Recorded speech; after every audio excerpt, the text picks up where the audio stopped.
Hi, everybody. Welcome to the Human Happy Hour. And today we are joined by Savage Joy Marie Mann, and she is an activist, a YouTube host, organizer, and advocate for Medicare for All. She has done over 400 interviews on her YouTube show, and Joy is currently an organizer for the July 30th March for Medicare for All. So welcome. Thanks so much for having me. I appreciate it. Oh, yeah, that's great. Pleasure's ours. Yeah, we're so glad that you came. Yeah, so we want to kind of like talk a little bit about your journey here in terms of fighting for Medicare for all. You know, how did that start? Well, I actually I've worked in healthcare for over a decade, so I've been very familiar with all of the trauma people go through, and just I've worked in pretty much every aspect of healthcare, medical assistance, Medicare, CHIP, dental, I mean, just like every aspect. So I have basically seen the flaws in every single path, so to speak. So I knew there was something better, and I knew there was something more humane. So, I started really, in 2015, Bernie was the one that just kind of, got me active essentially in, activism and organizing. And then 2 years ago, when I started going blind, it kind of took on a personal meaning. So I was, an activist before that, but then I became a disabled activist. So it was a very different thing then. Then I was also fighting for myself. What is the reason you started going blind? I'm sorry. What is the reason you started going blind? What is it? What's going on? I actually didn't know, but I have a very rare disorder called myopic degeneration. And the way it works is it's always sudden. And by sudden, I mean, I went to bed one night and I woke up the next morning and most of my sight was gone. Oh my God. And nobody had ever detected I had such a thing. I've been wearing glasses for, I don't know, probably 35 years or something. Nobody ever sensed I had anything. It's very rare. So it was just from that moment, you go through the stages like, bargaining, where it's like, well, there's always these anomalies. My sight will come back, it's just, and the denial and things like that. And then now it's been 2 years. So it's kind of like, I've grown to unfortunately accept the fact that I'm just not going to be sighted again. Wow. How much sight is, I mean, you're looking at stuff. So I was like, what level? This eye is pretty much like nothing. And then this eye is about 20% sight. So I've gotten kind of accustomed to seeing like shapes. You know what I mean? Like, yeah. I can see Rena, I can see your beautiful hair and your teal shirt and things like that, but I can't see your face. So I see like that line. That's kind of like, I guess, how I see without my glasses on. I mean, not as bad, but yeah, I understand what you're saying, like being like, oh, I can't see any of your facial features, but I can just see, I know the general, right, what you look like. Wow. God, that must have been so hard. I can't even imagine. It's rough. It's rough because I'm a super independent person. I don't like having to ask for help at all. So needing to constantly ask my husband to, help plug in a charger, or, you know, take me to work because I can't drive, and, you know, things like this. It's hard for me. And it's, you know, the pride gets very wounded, you know, because you're like, I'm a strong woman, I don't need anyone to help me. But then you're like, yeah, I actually do. So it's a lot to try and get used to. Oh yeah, I cannot even imagine. I mean, almost everything I do is based on just being able to see. I mean, like things I love to do, like I can't think of anything. So I have nothing but sympathy. I can't even imagine what that must be like. Well, it was, you know, I was a literature major. I was an English major. Oh, same. Really? Yeah. Awesome. I'm the opposite of a literature major. What? I'm terrible at literature. Oh. Admitting it's the first step. Oh, yes. But yeah, I mean, I couldn't read a book for over a year, and it killed me. Like, audiobooks are great, awesome, wonderful, but like, if that's all you can do, I love the feel of tangible books and being able to write in them and feel, you know, them in my hands. And it was so some. And then thankfully, my dear friend Marianne Williamson did a fundraiser for me, and I was able to get the blind accessibility equipment I needed to be able to get my prescription reader, to start being able to read again. So, but yeah, it was like 14 months without reading a book, and I was going insane. Is that one of those like little wand things you put over the text and then it reads to you? Kind of, yeah. And it's prescription, and it's specifically for my disorder. And like, there's different size and coloring and things like that. But basically, like, it's like a specific prescription magnifier in a way. But yeah, it's $1,400. So. Oh wow! Okay. Oh my Jesus. God! Yeah. And it should be free. Absolutely. That's why I didn't have it for 14 months. So thank you, Marianne. I love you. Wow. That's really kind of her that she did that.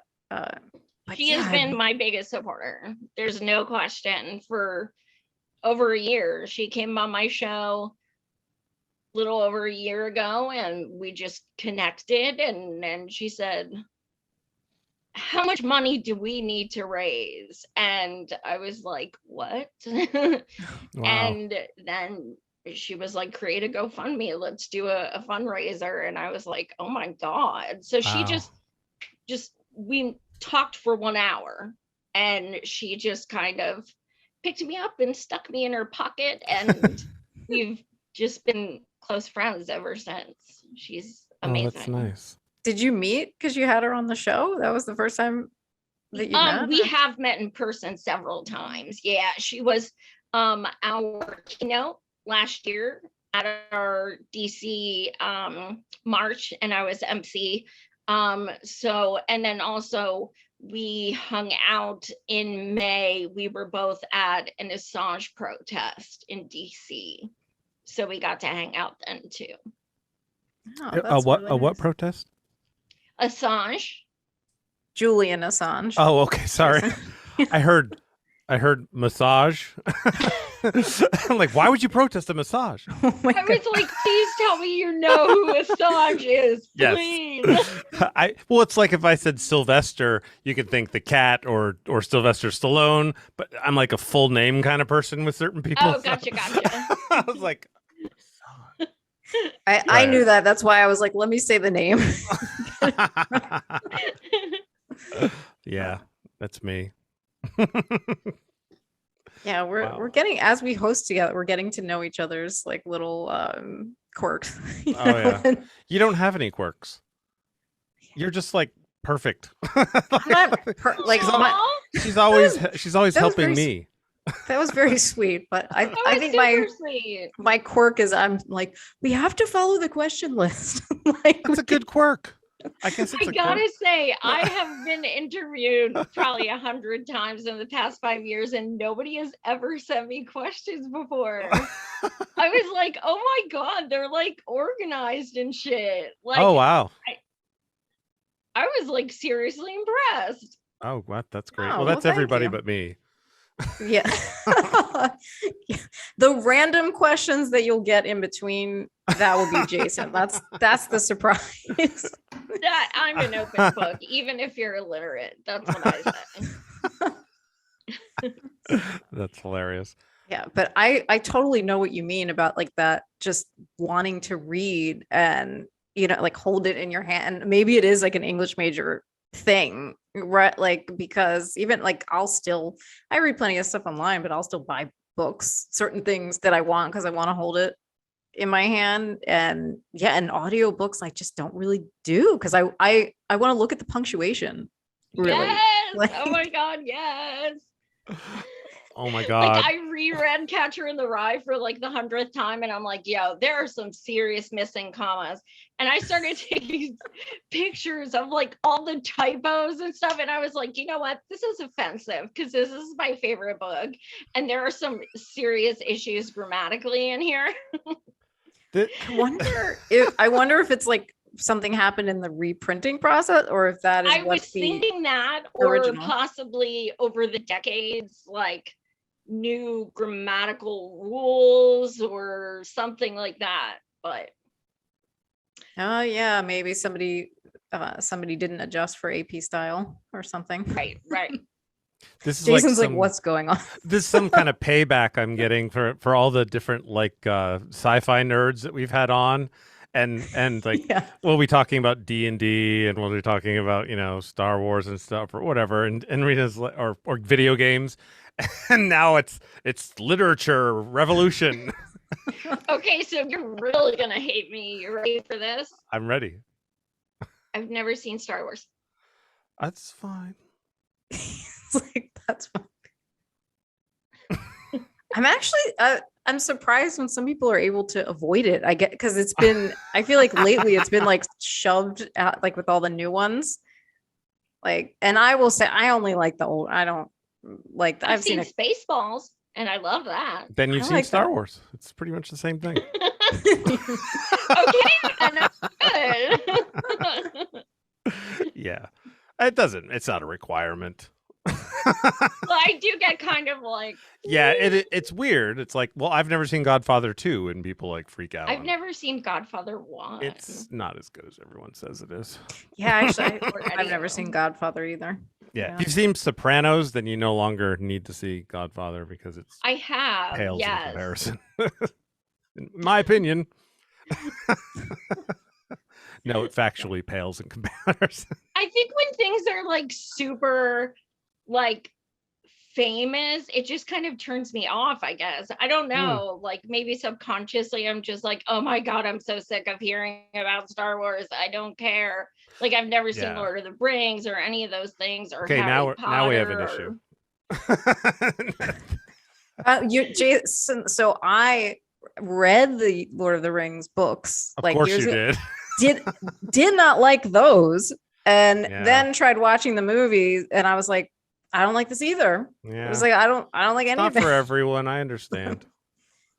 But I'm like, at least I could say I've read the books, and I was like, So just to give you an idea of how excited I was when I saw Return of the King for the first time, which is the third episode of Lord of the Rings, I stimmed, which I didn't know until later when because my son is autistic, and I saw him stimming one day, and I was like, oh, I've stimmed before. It was in Lord of the Rings, Return of the King. I was in the chair. It started, and I went,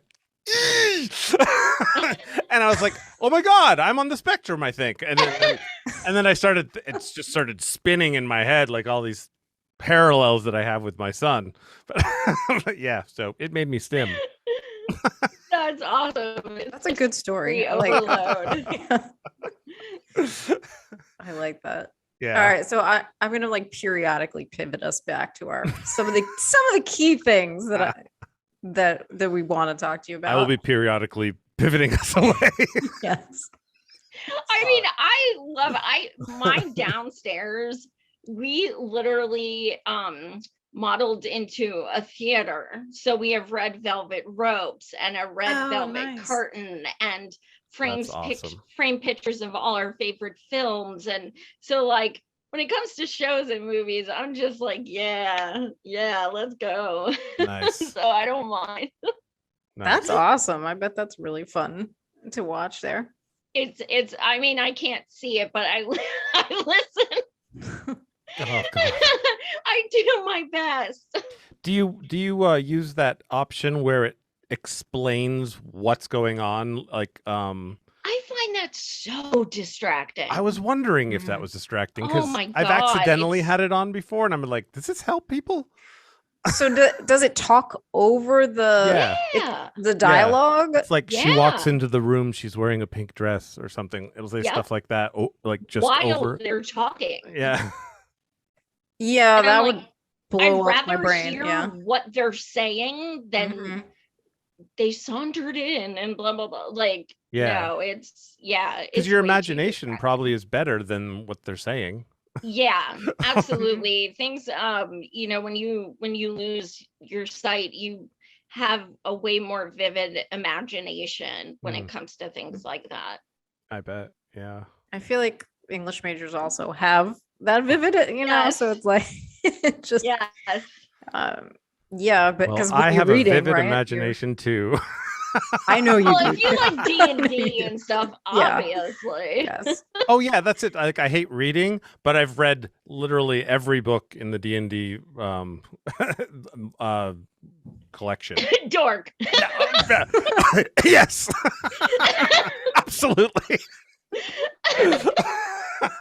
Oh my gosh. I couldn't resist. Oh, it's totally true. Dorks 100%. are awesome. I'm a dork, so I embrace it. That's our favorite people, my opinion, anyway. Yeah, we definitely have a lot of the fun conversations with people that are on the dork spectrum. The dork spectrum. Everything's a spectrum nowadays. It really is. If we could only get everybody to agree to that, everybody would be much happier. Right? That's true. It's not black and white. Everything is on a spectrum. Just chill out. Went full dork. You're not even on the spectrum anymore. That's how you talk to people now. Yeah. You're like pseudo quasi dork. Step it up. We need like full dork. Yeah, absolutely. It's funny that a dork, isn't that also a horse's penis? It is. Yeah. I mean, it is. I don't know why it sounded so excited. You were really excited. You're like, oh my God. Well, you said full dork, and then my vivid imagination. Sorry. And you know what? Here's a random fact. Oh, Rena's gone. Oh, Rena's like, I'm out. No, it's my finicky camera that animal appendages. So a narwhal, that thing they call me unicorn of the sea, you know, because of the horn. It's actually a tooth. Oh, right. Yeah, I've heard that. Yeah. I just like to share that because a lot of people don't know that. I have heard it. I forgot it completely. Mark that down. Yeah. So does it actually grow out of their mouth through their head? Yeah. Oh, that's very inconvenient. It's like a snaggletooth, a pointy horn snaggletooth. Oh, wow. Oh, God. Rena's just like, why did I ask this girl to come on? Oh, we're all having fun. Yeah. I think also I'm probably, it's because I'm so used to serious interviews because I write articles, you know, and all that, and they just never get into the fun part. So I have to adjust to I don't have to be in business mode all the time when you're having an interview. It's it's a weird space to do both, and I am so professionally used to doing that, where as I interview clinicians and I'm like, you can't talk about crazy stuff with them, that's not true. Do you need a co-host when you when you interview clinicians? That would get really God, you have to sign a disclaimer. I know, that would get really interesting though, actually, if I just had you in there when I'm interviewing clinicians. Oh my God. Yeah. Doctor, I have a question. Is this normal? Let me explain something. I would get some wild quotes. They probably wouldn't be usable in any of the articles, but maybe. So back to Medicare for all. I'm sorry. So so really, like, we're interested in hearing that whole journey, and like where you came from, and you kind of started to tell it, and you at a certain point your story got more public, and you started to tell it in public forums. And so what was that experience like? Yeah, the first time I shared my story publicly was on the Force the Vote town hall. I was asked the night before. Ryan Knight, I don't know if you know who that is. Yeah, I actually saw you on that on the town hall. Yeah. Yeah, that was rough. First time I ever called myself disabled. But yeah, Ryan hit me up and he said, Joy, I'm donating my spot to you because I want people to hear what you're going through. Because we had done shows together and I DM'd him personally and stuff. And I was just like, he told me the night before, and I was just like, oh my God, I have to write a speech. I don't know what I'm doing. And it just all came out, and I was pretty sure I was like ugly crying through like 85% of it. But it just kind of, that had 130,000 viewers, and it just kind of snowballed from there. I didn't expect anything to come of it. I just, I noticed that on the town hall, it was a bunch of like famous people, so to speak, and there wasn't any like people who had really gone through what, personal experiences of why we need national improved Medicare for all.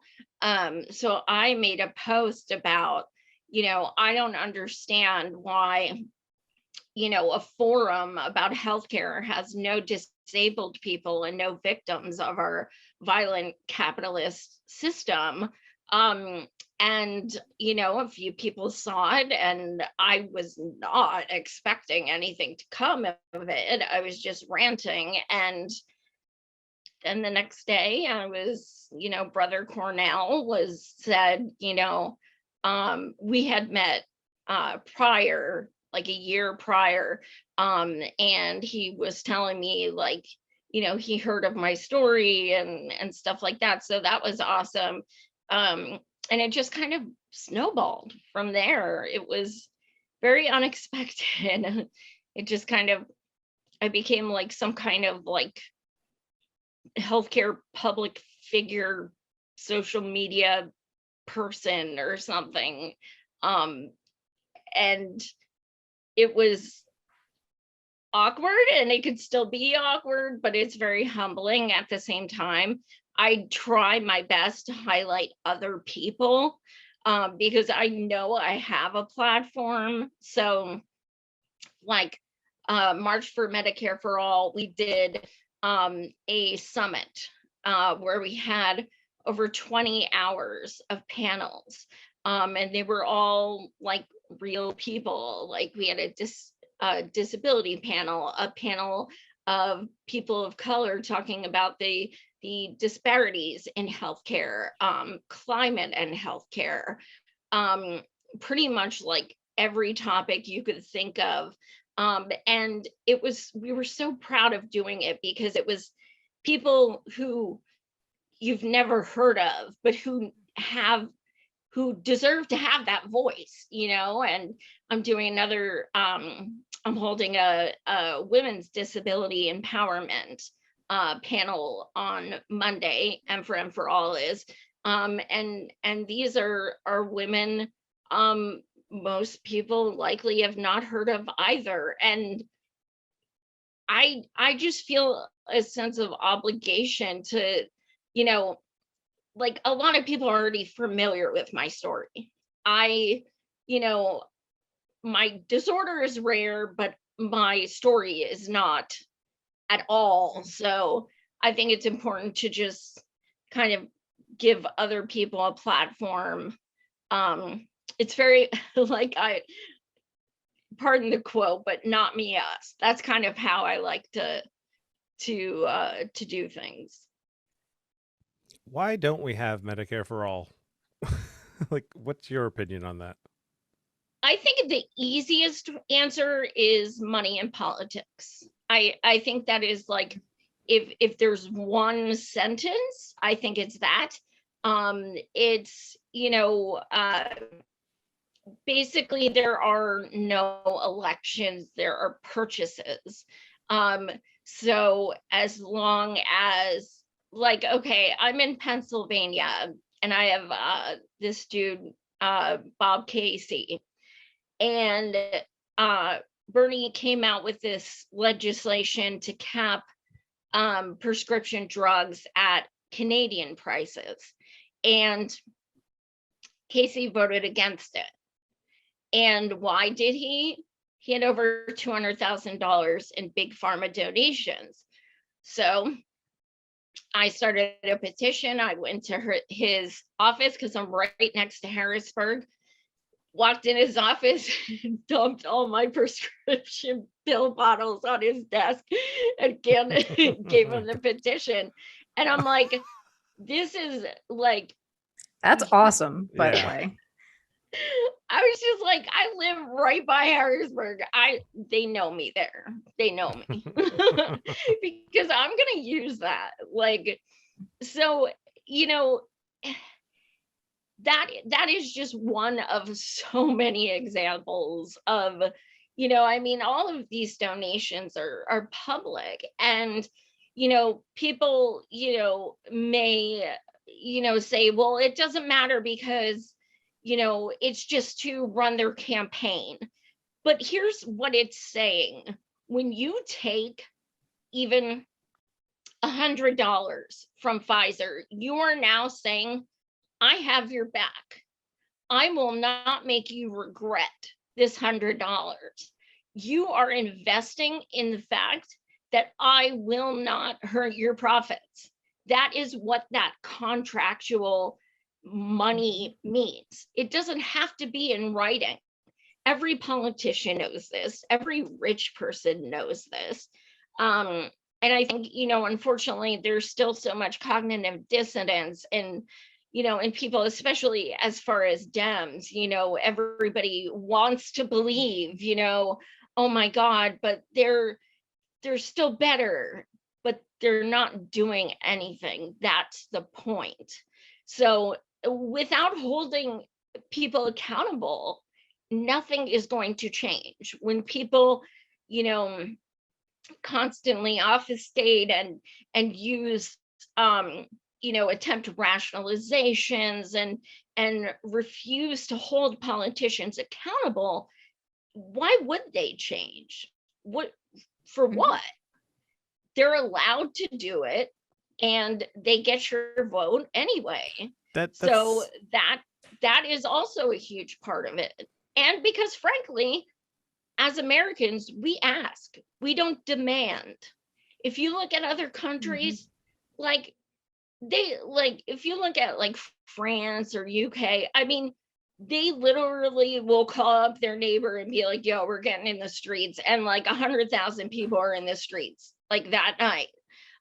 We don't do that here. We have we're filled with apathy, and we're just like, it is what it is. And unless there is an actual uprising of demand, we are not taking this anymore. People are dying. This is eugenics of the poor is what we are watching right now, and we are done standing by and letting it happen unless and until enough people get the balls to say and do that. I just don't know that it would happen. Honestly, I really don't. That's why we organize things like this, with the hopes of bringing people out to reinvigorate that fire and just say, look, we need to do something. Posting on Twitter does not do anything. Like, let's get in the streets. They need to listen to us. And telling them they're assholes on Twitter doesn't really accomplish anything. It might feel good, but it's not giving people health care. What is making people not do anything though? I mean, like, I'm one of them. I don't march in the streets, and now I'm like, I mean, I should be. What is it that makes people not get? I mean, I feel like in America right now, something crazy huge has to happen, and then for like 5 days we're all fired up, and then Johnny Depp says something on Twitter and everybody's distracted again. Yep. How on earth do we get people focused on this? I think the thing that I try to do more than anything that I find people respond to the most is sharing personal stories. Taking cameo videos from people about sharing their heartache, sharing what it's like to receive one bill after another, to have GoFundMes, to not be able to, feed their kids because they keep getting, hospital bills. I mean, I have heard it all. 2 days ago, a woman DM'd me and said, I follow you and I appreciate your work, and I wanted to tell you that I'm in a very abusive relationship, and my husband, well, she said partner, my partner is the one who has the insurance. Me and my son have medical needs. So because of that, I have been unable to leave my abusive partner. And these things, people don't think about these things. So I think saying things like these, I posted later that night, I was sent an article that said that women who go to, the emergency room for a rape kit get billed for it. Get billed. Like the victims are being victimized. It's insanity. So I think just, even using a platform to get the words out, like we are seeing, women, abortion rights, everything as we should. But I want people to understand that, while Planned Parenthood has done so many amazing things without question, and they have, done phenomenal work, I want people to realize that that is not enough. They work on a very specific kind of women's needs. What about women who have cancer? What about women who have, things that are not reproductive? There are a million things. Like me, I couldn't go to Planned Parenthood. There are so many things women have, disabilities with, or things like that cannot go to Planned Parenthood. And Planned Parenthood does not support Medicare for all. They have come out against it numerous times. And I think it's very obvious that that's because they feel it would shut them down, essentially, which, it probably would, because people like they do reproductive cancer screenings and stuff like, but people will do that because they can't afford, because they'll do things on a sliding scale. And and I think it would shut them down, and they're a big organization at this point. I totally agree. And I think there's something that we could do to, I still feel like there's something that could be done to keep them going. But I think that when people say that things like Planned Parenthood are equivalent to women's health, I think we need to realize that is equivalent to part of women's health. And women deal with much more than what they can help with.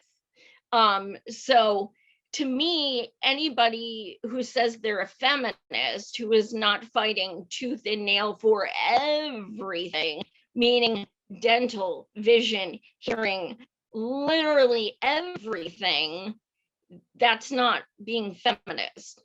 That's being exclusionary. That's being, selective. To me, feminism is literally every single part of your body should be covered in healthcare, especially including if you're LGBTQ, which a lot of times people focus on, women and things like that, but we need to keep our allies in mind as well. So yeah, I think it's important that, when people are talking so much about women's healthcare right now, that we keep in mind that healthcare needs to be promoted as a whole, not just abortion rights. Yeah, I've noticed myself that women's health care in this country is far worse than men's. Just little things like when my wife had our son, she had to go through hell to get any kind of care and I'm in Vermont. So you'd think everything would be amazing here, but it was pretty incredible. Now I get a vasectomy, and they like, here's some prescriptions for you. Here you go, just for any pain you have, and here's some Valium, and she's just like, I had a baby, and it was a really rough, delivery, and she was having the hardest time getting any kind of help at all. And that's just the man's world thing. I mean, it has to be. It's just ridiculous. Yes, there are actual studies that show that women, and then of course you have other populations, women of color, get even I was worse. just going to say that. Yeah, get even worse care. So and it is proven that I've pulled up several studies, in the work that I do, and it's just because the whole system is structured around men, also. So like a lot of times there aren't even enough clinical trials that include women because they don't want to deal with the hormones as a factor. And, like it's such a big mess. And so many people are making so much money off of like us being sick and staying sick that Joy, I think you're right. Unless enough people constantly get out there and like, we are not accepting this anymore. I don't see a way for it to stop because too many people are profiting off of it. And then you do have these huge players paying off the politicians to rig the system in their favor. And I don't know if you guys saw this, but today an article came out that Amazon is buying insurance companies. Yep. So, I mean, we are so screwed. And Biden is trying to privatize Medicare.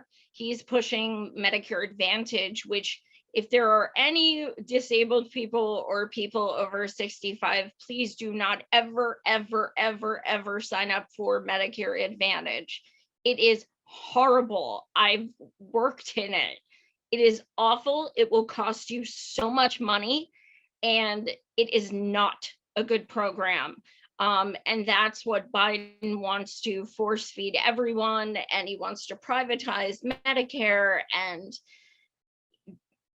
it's scary. It's definitely scary. Yeah, I had this affect me as well, or our family. My wife's Nana came and lived with us because she was stage 5. She had stage 5 kidney disease, and her son was paying her bills for Medicare, and they had a feud, and he stopped. And she just isn't aware of that stuff. Like, it's just not in her wheelhouse of bills and stuff. So one day I went to go get her prescriptions, and it was gone. And she takes about 11 pills. So basically we had to max out our credit cards for the summer. And then finally somebody told us that UVM, which I didn't know, and I hope somebody hears this that needs to know. They have a policy. It's called like nobody goes without prescriptions, which is amazing. And literally, since then, her prescriptions have been free. Like And that was what's like it 2 years. called? I'm pretty sure it's called nobody goes without prescriptions. It's Wow. probably better than that for word wise, because we signed up for it a long time ago. And yeah, so the thing Wow. is, we didn't sign her up for Medicare again because of this. Because if you did, now it's like 1100, it's like 800 to, depending on where you are in the cycle, could be $1,100 for the month, you know. Without Medicare, without anything, it was like $3,500 for all of her meds, and that's why our credit cards went Wow. for that summer. So yeah, it's insane. So someone can obviously afford to give it for free. Thank you, UVM. Absolutely. Yeah, we have a gentleman who's going to be speaking in DC who whose daughter takes insulin, and he has gone to Canada and Mexico to buy it because, Mhm. I mean, like many people, it's $27 there, Yeah. and it's over 400 here. So we know why politicians aren't voting for it, but why are people still voting for the politicians that are against their best interest? What is going on there? I mean, I have ideas, but please help me figure it out, because it's so maddening sometimes. It is, and I think it's like an abusive relationship. You just keep going back and thinking it's going to change this time. No, they've been in politics 50 years, but now it's different. This is the most important election of our lives. Last one was, but now this one really is. And I think it's just blatant denial that the Dems are acting exactly like the Republicans, and they're doing less than nothing. Biden is appointing a freaking judge who is pro-life, and but like there's this selective outrage. Red is bad, blue is good. Blue cages are better, blue medical debt is better, blue everything is better as long as Dems are elected. And that thinking is so dangerous. And unfortunately, there's enough of people who think that way that it just perpetuates it. And these people are just going to keep getting elected, and it's going to keep the cycle. It's sad that someone only has to have a certain letter at the end of their name to be able to get away with anything. I mean, Biden just said he had cancer and nobody cared. I'm like, oh my God. Like, can you imagine if Trump was like, accidentally said he had cancer? Like, people would lose their shit. But it's that selective outrage. I literally had someone in my comments when I said that Biden was, appointing a pro-life Republican judge, and they said, well, it was going to happen anyway. He was just beating them to it. What? No. Like, oh. Like, this is how desperate they've gotten. They are trying to convince themselves so desperately, to the point that, and I think some of them just don't want to admit that they've been duped. Some of them just don't want to admit that they have been fed absolute lies. And it is a rude awakening. I went through it in 2015. I've voted Dem my whole life, and I was just like, I was like, yes, Obama, yes. And then in 2015, I became politically active, and I started like doing actual research and things like that. And I'm like, holy shit, like, there is so much going on that I had no idea about. And I think it's that fear of knowledge, that fear of understanding just how bad things are. It's in a way, I kind of admire it. Sometimes I'm like, damn, like ignorance really is bliss, Yeah. I guess. Like I kind of, I fantasize about being like that, just having 24 hours where I could just shut off my brain and not know any of the stuff I know. Because as an empath, it literally, like, it slowly kills you, just watching so many people in pain. I have people who reach out to me literally every single day and tell me their stories. And it kills me that I can't help them. Like, all I can do is listen. And it sucks because I know every single one of them is always like, I hit up my rep and they don't care. And every single one of them has tried everything to no avail. And I think that's when people are just like, fuck it, I give up. This is hopeless. Why keep putting this energy in when nothing is happening? I totally agree with you on like what, because I'm watching the news all the time and you're just like, everything is awful and everything is on, and so many people just, like just, I'm like, what is it like to not to be totally oblivious to that, or to just really think like, yeah, the next wave of Democrats that we elect, like this time it'll work. I'm like, what is that like in my neighborhood, for example, like when Biden won, like I was walking the dog and like people were like having a little parade, like cars honking and all of that. And I was just like, why? Like, this is not going to get better. This is not going to get you. Like, No. what do you think you've gotten? Like it was just. Yeah, Absolutely. wait till DeSantis gets in office. Oh, that I'm telling you. And you know what? Tulsi will be his VP.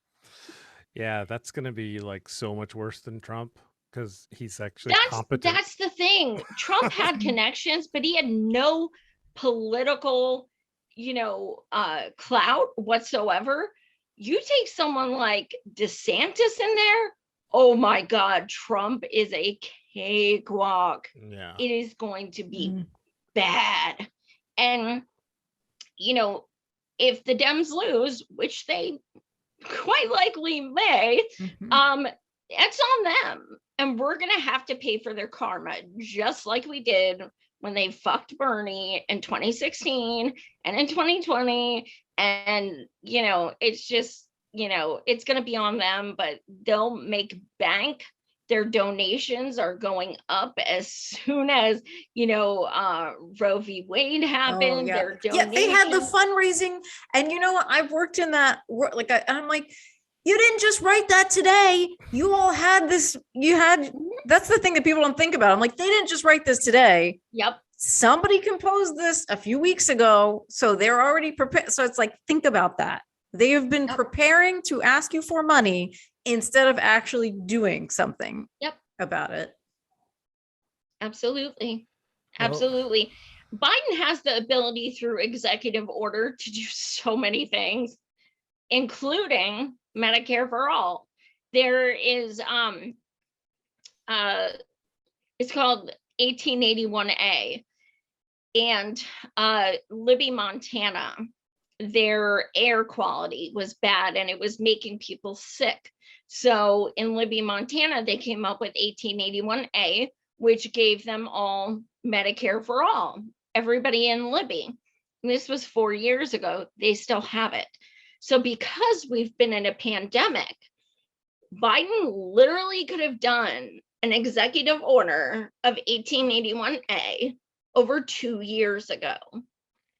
So the 1/3, over 200,000 people who died from COVID because they had no insurance could still be alive, in addition to the 68,000 other ones who die every year and things like that. He could have given it to every single person in our country.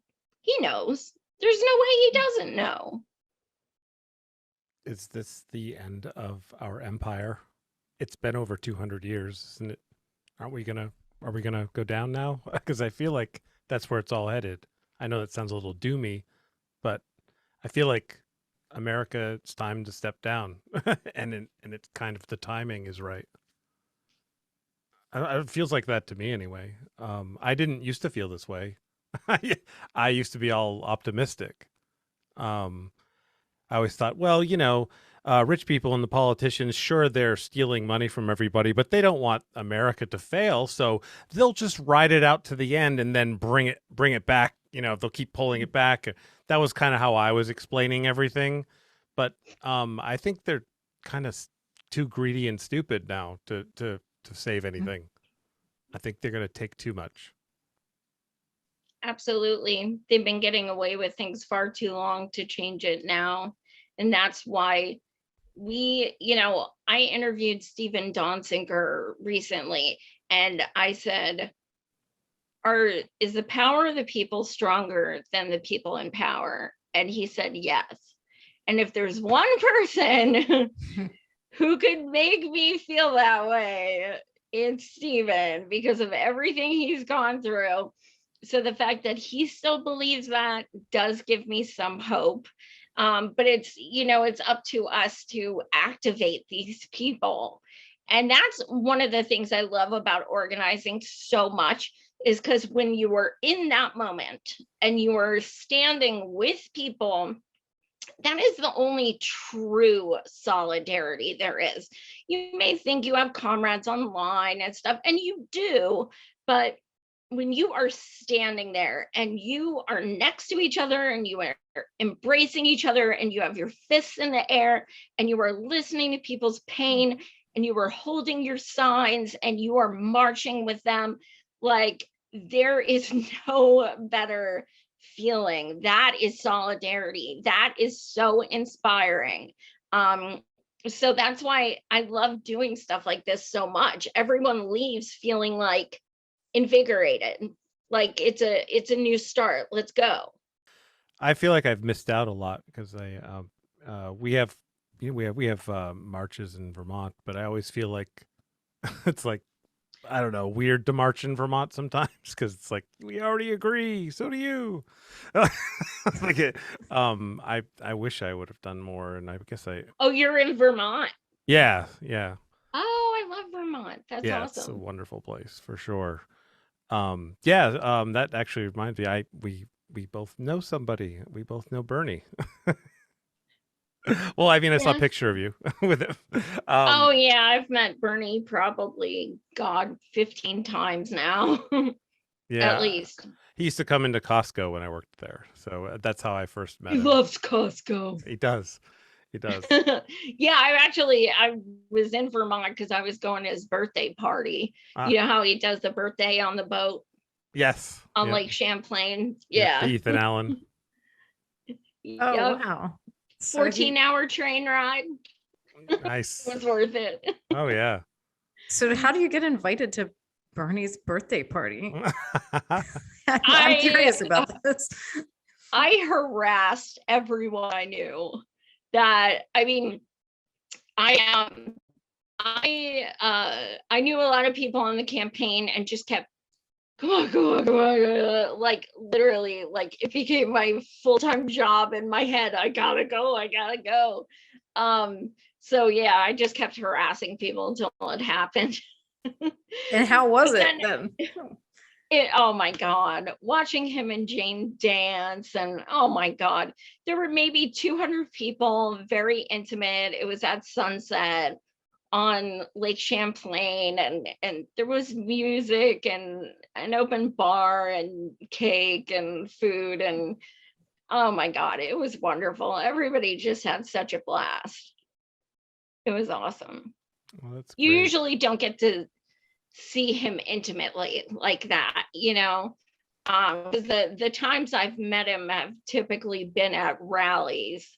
But I went from Pennsylvania and I moved to Iowa for 5 weeks to volunteer during the primary. So I met him around Iowa numerous times there too. Yeah, I love when I hear things online about Bernie's, like, 6 mansions and he drives like a Maserati or whatever. I'm just like, no, we see him. He's driving like a hybrid like little car. Like I've literally met the dude when he had duct tape on his shoes. Yeah. But okay. Yeah, exactly. If you take a commercial flight out of Burlington, you'll probably sit near Bernie at some point. Yeah. Exactly. Without a doubt. And the weirdest thing was during the primary, like our local news would be like Bernie and Jane coming home from going to the store, and they're just in a car. And I'm like, shouldn't there be guards, security? Like, he's in a primary, for God's sake. He's just like, how you doing? I'm like, We used to get inside. so mad. We'd be like, in 2016, you had codename Intrepid. Where are you? Why don't you have guards? What are you doing? Yeah. He just, no. Yeah, it was weird. Oh my God. That's why I just scream at the TV, like, where's the security? Seriously. Oh my goodness. Wow. Do you remember when you were on the lake? Do you remember, did they have a band? Oh my God, they did. And they had a washboard as one of the instruments, and it was amazing. It reminded me of when I was in New Orleans. It was very like organic and very almost like honky tonk type thing. And they were doing like, you know, honky tonk organic covers of like 50s and 60s hits.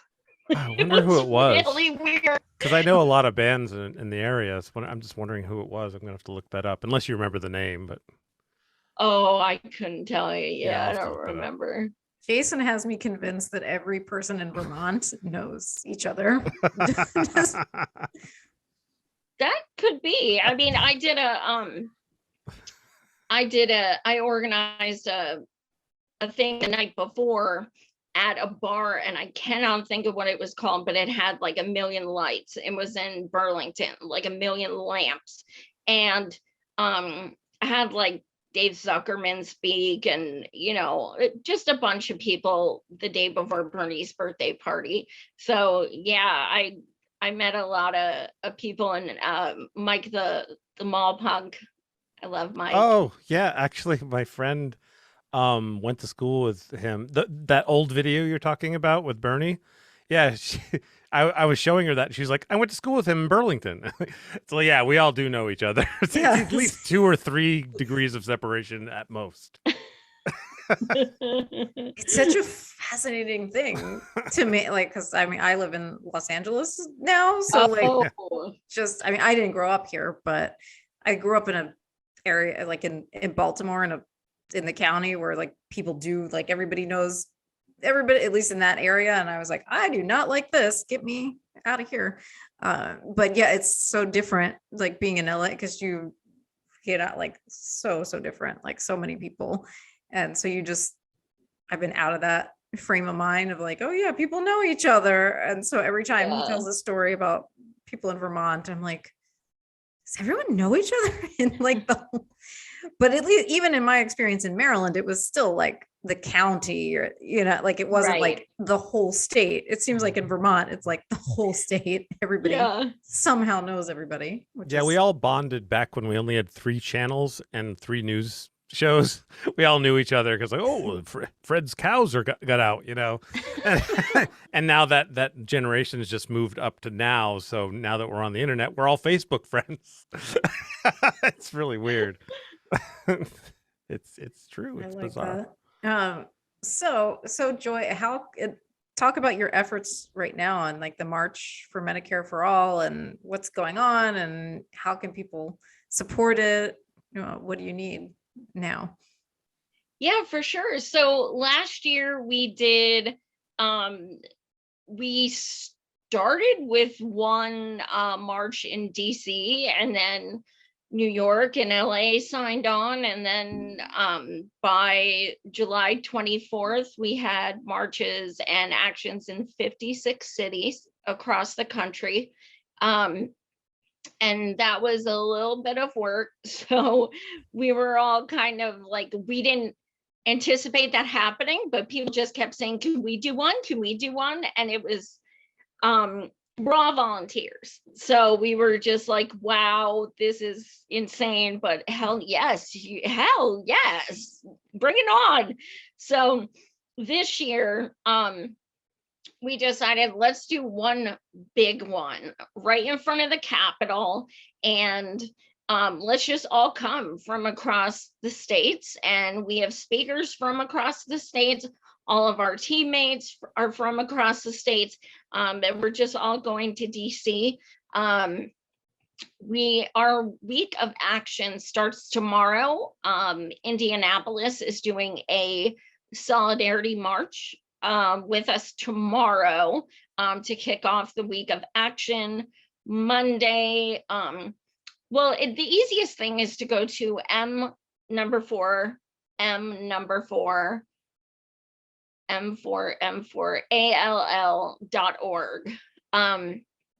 We have things you can do every single day up until the day after the march, which is July 30th, even if you aren't in DC area. So we're doing things like sidewalk chalking or honking waves, things like that. It may not sound like a big deal, but they are fun and they get attention. So like, go to the dollar store, grab some Sharpies and some, poster board, just make signs, go stand on a busy corner and hold signs that say Medicare for all. You're going to have people honking. You're going to have people join you. I mean, it is so much fun. I always love doing those. So we have actions every day leading up to the March, July 30th. And then the day after, we will be doing mutual aid in DC with bag lunches and feminine products and socks for the unhoused. So we have a lot going on. We have something big on Thursday and something big on Friday, but we are not disclosing it because we don't want like popo there. It's nothing bad or illegal or but we do have some haters out there who do not want us to succeed because we are actual volunteers and actually fight for this. But let's just say we'll be doing some civil disobedience, some direct actions, some protests. There's going to be some fun stuff. And if you follow us on Twitter at M4all, we'll be posting details each day. So if you're in DC area and want to join us on Thursdays, Friday, and so on, check that day. We'll be posting locations. So yeah, we definitely have a lot planned. We're excited. We've been working on this for months. So it's a lot, but it'll be worth it. And that link is in the description, just so you know. Oh, thank you. Yeah. So for anybody watching, well, now or later, you can look in the description and click on the link. That is if I used to live in DC. I'm like, if I was still living in DC, I would definitely be there. It's gotten super pricey to fly back from LA at this point. And your flight will be canceled. And who knows if I would actually get there based on what's been going on now. You're right. Yeah, seriously. Well, and also before I forget, we are still taking donations. As I said, we are all 100% volunteer. All of us are broke as fuck. We pay for our own way as far as travel, and our Airbnb is literally fitting 11 people with 2 bathrooms and bunk beds. And we are really trying our best to be frugal because we have no money. So, but there's so many expenses that go along with doing something like this, like just for a wheelchair ramp for the stage, $2,000 to rent it. Oh my! I mean, God, no lie, $2,000 to rent a wheelchair ramp for a stage. These are the expenses we run into. ASL interpreters, those are over $1,000. Renting speakers and sound, and I mean, there's so many, things that go into this. And we spend months trying to get like the least expensive, and stuff like that. But it's sometimes like, we just end up using our charge cards. I mean, what are you going to do? You can't go without it. So even if everyone chips in like $5 or something, it helps us so much. Yeah. When I edit, I'll put that in the description too. I think I have that link in there too, but I'll add that. Thank you. Yeah, no problem. That's wow. $2,000 for a ramp. Wow. Like, how ableist is that? It's like something someone should offer. Hey, do you need a ramp? Right? Yeah. Like, oh my God, it's bananas. I couldn't believe it. Crazy. Yeah, that's really shocking, because you would think if you're getting a state or something else that would be a low price, like extra, they would have accommodations for disabled people, like, oh yeah, do you need this ramp, like $50 extra, or it should be like a cheap add-on, right, to whatever. Oh, well, let me correct myself. It was $1,500 if you wanted the non-ADA one. Oh, why is there a non-ADA? That's what I was like. Okay, listen, do you want her to fall through or something? I don't understand what a non-ADA one. And then they were like, and you have to sign a contract and stuff. And I'm just like, and people are like, why don't you use, different kinds of wood and build one and stuff. And I'm like, no. Like, it needs to be ADA. Like, this is not, like, we're talking about Reverend Annie Chambers. Okay, first of all, Black Panther, revolutionary, like, no, she deserves to have dignity and have, she deserves a throne, but, we can't afford that, unfortunately. But no, like, I know people are trying to help when they say things like, why can't you just build one? But like, it's about safety. And that is simply not feasible. We're not going to put anyone's safety at risk to save money. That's not going to happen. What is right? Because you all are not a big corporation. Right? Like, we don't have insurance to like pay for damages and stuff. What is ADA? It's the disability access. American Disability Access. My brain. Oh, okay. It's like oh my God, regulations. Yeah, like the regulations in terms of like in a building, like how doorways, like all sorts of things. So like ramps. OSHA for civilians kind of thing. Yeah, it's like an OSHA for disability, exactly. Okay. Yeah. But it's very antiquated. It was written decades ago. It has not been updated for transportation, things like that. Like Reverend Annie, when she takes the train in DC, a city, she needs to press a button for a lift to get her on. Unacceptable. That is absolutely unacceptable. I cannot believe that, like, you cannot just go on the train in a wheelchair. That's crazy. And then some places don't even have elevators still, which is against the law, but it's not enforced. Yeah, it's like a grandfather clause or something. If you're building certain age or something like that. Right. Exactly. Shouldn't it be illegal to be able to offer a non-ADA ramp? Like, it seems like if there's an ADA, then you shouldn't be able to do it. I feel like that was like an under the table thing. We can get you a ramp real cheap.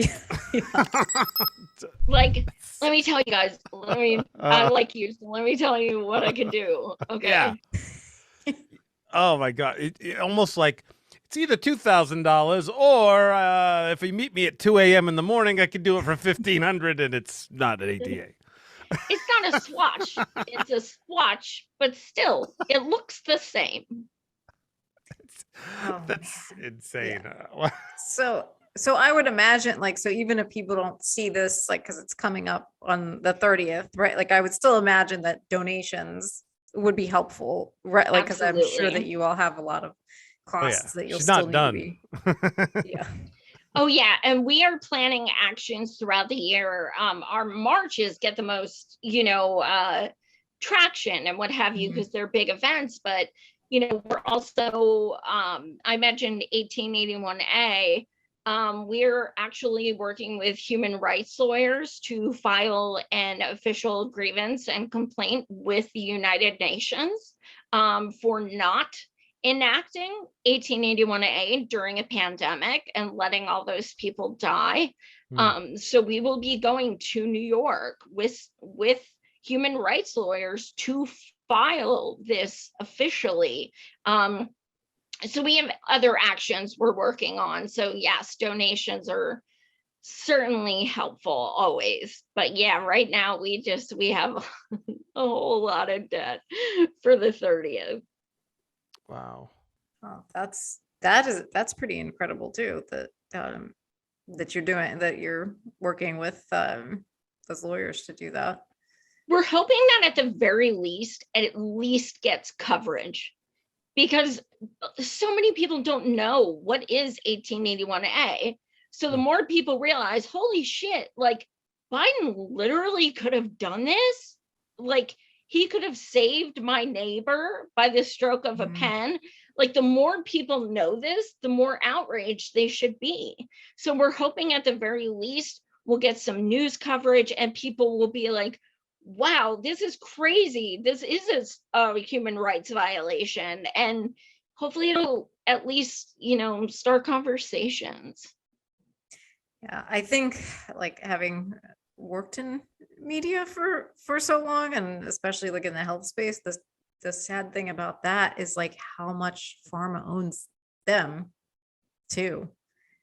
And like so many of the advertisement placements, and like there are so many partnerships that I suspect that's a very good reason for why things like this don't get coverage. Absolutely. And our plan next Friday is gonna hopefully change that. Nice. I really want to know. I'll tell you guys that when we're off there. All right. And like I said, I repeat, nothing bad, nothing illegal. Are you gonna have Bernie parachute in? No, nothing like that. See, that's the thing. We, and for all tries to stay away from electoral politics just because we want to keep it about the issue itself, because a lot of people think it's a Dem issue, but it's really not, because we know that, if we say 84% of people support Medicare for all, that does not mean 84% of Dems. That means everyone. And Medicare for all literally means all. So we don't even bring, there's no candidates, there's no reps speaking, anything like that. We try to keep it so that regardless what party affiliation, regardless if you are a party affiliation, this is about humanity and not about politics. So we like to just keep it that way. Now, that being said, we have met with representatives, and for all has, on, as the organization to hold them accountable. We've met with several. 3 of us went to DC to meet with Congressman Ro Khanna. He actually asked us. So we went to DC and I brought about $15,000 worth of medical debt that I accrued within the 2 years since I started going blind, and I have insurance. So it's like a folder about that big. I brought that and I held it up and I said, this is $15,000 worth of medical debt and I have insurance. And, you know, we talked for over an hour, and because of that meeting, me and my two comrades from M4M for All had with him, he is now working on a medical debt cancellation bill with Bernie. So this is, you know, when you hold people accountable, things can happen. If we like, I think people think like when we say we met with reps, they think we're like going in like, hi, oh my God, thank you so much for meeting with us. No, I was like 100% Savage Joy the entire time. You know, he was like, would you vote for Biden in 2024? I was like, no. He's like, even if he's against Trump, I was like, no. Like, I don't have to lie to you for anything. So it's about being real. It's about being honest. It's about telling them, you work for us. You work for us. So, and then we met with Rashida Tlaib and said, look, straight up, you ran on Medicare for all. You don't talk about it. Like, what's going on? Where are you? I said to Rashida, I literally cried in your arms in Iowa while I started to go blind, and you cried with me and you held my hands and you embraced me and you promised me you would fight for people like me. And I don't see you anywhere. And it just felt, oh my God, I've been waiting to say that to her for so long, for like 2 years. And it just felt so good to say something. And I said, you know, I'm going to be honest. I was a disabled speaker for Force the Vote, and you disappointed me beyond words, because I thought if there was one person who would have stood up for us and taken that move, it was going to be you. And she said, well, I understand your disappointment. And I was like, I don't think you do. So I want people to understand there is no buddy when we meet with these people. And when we ask them to meet with us, we are very clear why we want to meet with them. We do not, hey, we're huge fans. That's why they meet with us, because they have everyone licking their boots 24/7. And then they have people who are willing to hold them accountable. And they're like, oh shit, I better meet with them. I'm going to try and, you know, basically politician them, you know what I mean?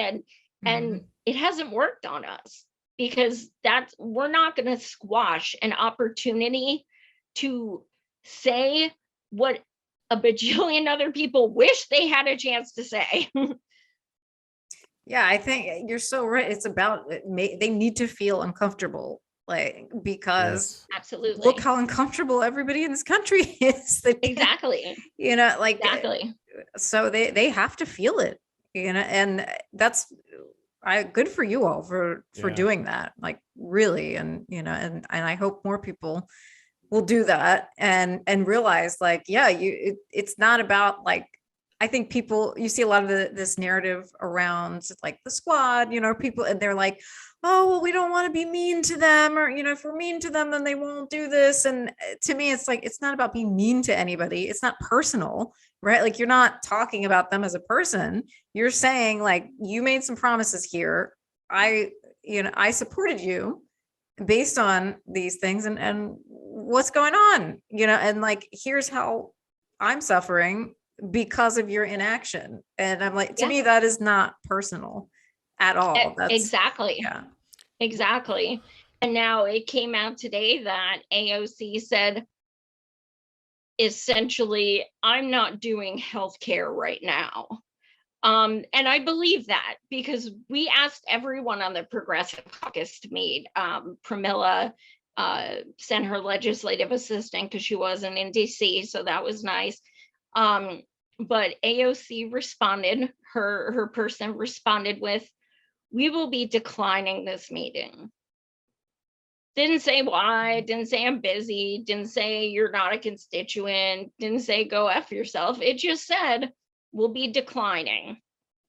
And, you know, I had AOC on my show back in the beginning, and she straight up lied, you know, oh, I'm gonna, you know, let's bring the ruckus and blah, blah, blah. Oh, really? Where are you? Where are you?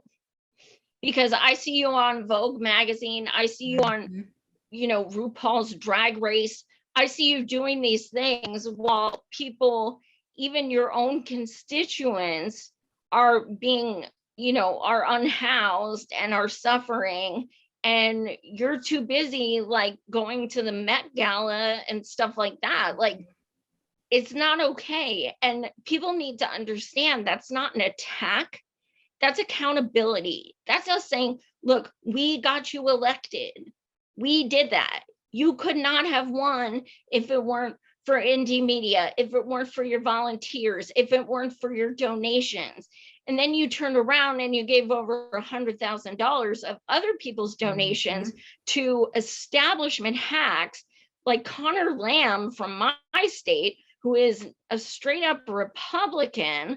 And I mean, why that didn't turn people off, I can't even, like, if you give my money to someone else, I'm gonna lose my shit, you know, but that didn't even piss off her fans. It's like this celebrity worship, you know, now. And I think like she has succumbed to like this careerism, and I think she likes being a celebrity now that she's had that. It's like, oh, wait a minute. If I do all these things that I promised, I'm going to be out of the club. Absolutely. And I'm not going to be able to enjoy all these lovely perks. And so, you know, I think things are going pretty well for me right now. Absolutely. And and I think I think what drives me crazy is the people that are like, things are not going well, right? And they're still like, oh, yay, AOC, or, you know, and I'm like, yes, no, queen. Tell them how things are going for you, you know, and tell them why this isn't working. I so support all of the work that you do, and that, you know, everybody that's working with you is doing, because it's so needed. Thank you so much. Do you think that, like, they come in fiery and want to make changes, and then they just get romanced by the system? Yes. Or is it? Wow. I think like there are even old videos, I think, of Nancy Pelosi Yep. talking about Medicare for all. And then I saw that, and then I was like, oh my God, AOC is that, like, those memes that have been going around, that is the same trajectory, because you put them in that system, and that's what happens. Literally, Obama campaigned for Bernie back in the day. Obama. That's bananas. Yeah. You can find videos on YouTube. It's freaking outrageous. Obama was all about, oh yeah, Medicare for all. They change when they get in. Now, some people frustrate me more because I really, really do believe they went in with the right intentions. I do. Like Rashida, I do in my heart believe she went in with the right intentions. And as much as she pisses me off, she cried when we met with her and said, I started this job and I did it because I thought I could make a difference. And now I realize I just work with the establishment all day, and I could make more of a difference in my community and stuff. And she broke down, like she legit broke down. And I saw a human side to her. Now, that doesn't mean I support her now or think, you know, I'm going to excuse anything she did, but it's the most human side of a politician I've seen. So that was refreshing in that regard. And I don't like seeing people cry, you know, that was upsetting. But, you know, so you know, I truly do think she started as a protester and things. She was arrested for protesting, things like that. People who started as activists, I think started with good intentions, like Cori Bush. She was hardcore activist. She was, she was a nurse without health care. She was houseless, the whole nine. But the second she got in, she just dropped everything. I mean, that was the quickest turnaround I've ever seen in my life. Man, I thought she was going to be a force to be reckoned with, and she just immediately capitulated. So do I think she went in for the right reasons? I do, but I thought it took maybe 5 minutes before she did a 180. Do you think that there's also something like the US and our culture that individualism, right, that's like so pervasive? Do you think that might be coming into play here when some of these people, come from that activist background and then they get in and it's like, oh, I gotta take care of myself, That's a valid point. Absolutely. That's definitely a valid point. But I think, when it comes to things like, force the vote and things like that, Pelosi hates you. She makes fun of you. She makes derogatory comments to you. She says things like the green dream or whatever it is, and she mocks you, and she can't stand you, and then you are too scared to stand up to her. You are too okay mama bear and nobody's even asking them to do it on their own. There's 4 of them, well, even more now. But speaking of the squad, Jamal Bowman. Okay, so he's one of the people we reached out to him. No, he won't talk to us, only if he gets a speaking spot in DC. That's a no. He knows we're not going to be like, hi, buddy.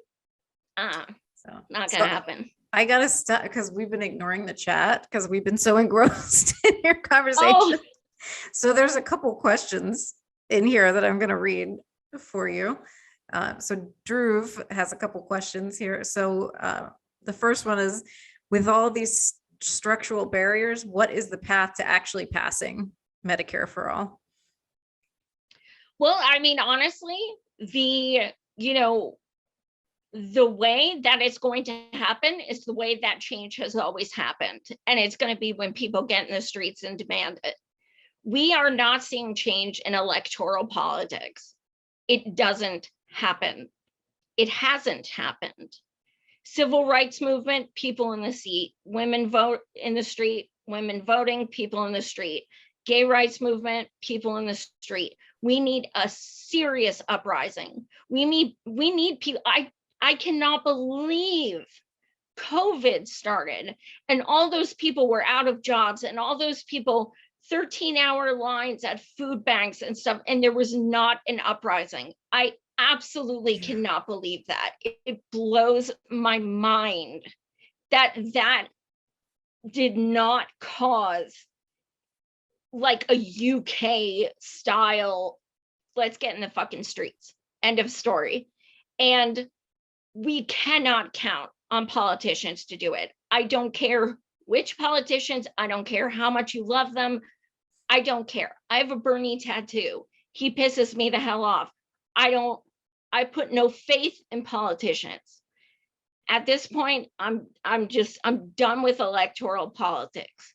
It's doing nothing. And thinking we're gonna, get changed by, oh, well, next year we'll get in more progressives and more of the squad. And so, well, what are they doing now? How much time do we have that we're focusing on this? Well, these candidates are running and this, who cares? Who cares? Let them get elected.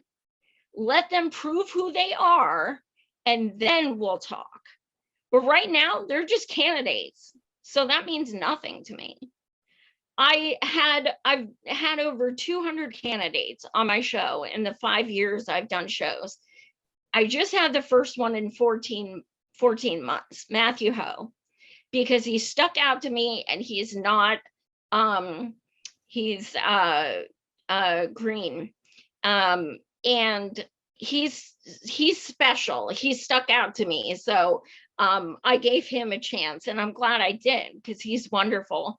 But, you know, that's someone who is taking on the machine. That is someone who is, he filed a lawsuit because of the way the Dems are treating him and trying to get his petition thrown out and things like that.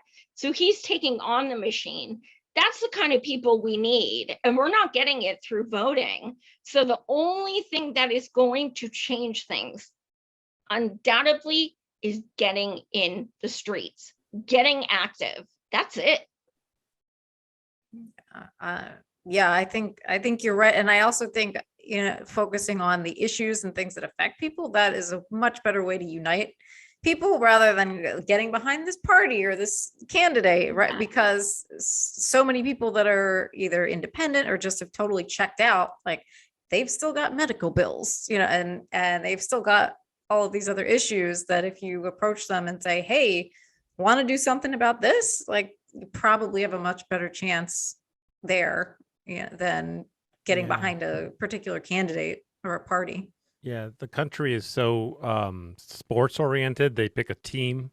And so if you say, Republicans suck, Democrats are awesome, it isn't really about that. If you pick the topic, then that is the team you should be on. And you don't have to agree with them on abortion. It's about this. And if you believe in this topic, then you go with that team and not worry about which party, because it really is like that. It's just like, I mean, people are so partisan with everything. Like if you say, like you were afraid to say you didn't see Star Wars, that is a very American, right? You know what I mean? But like it's a common thing. Like it's an American thing. I feel you get in a group, and now you have to be ashamed or prideful about your group rather than what's actually going on, it seems.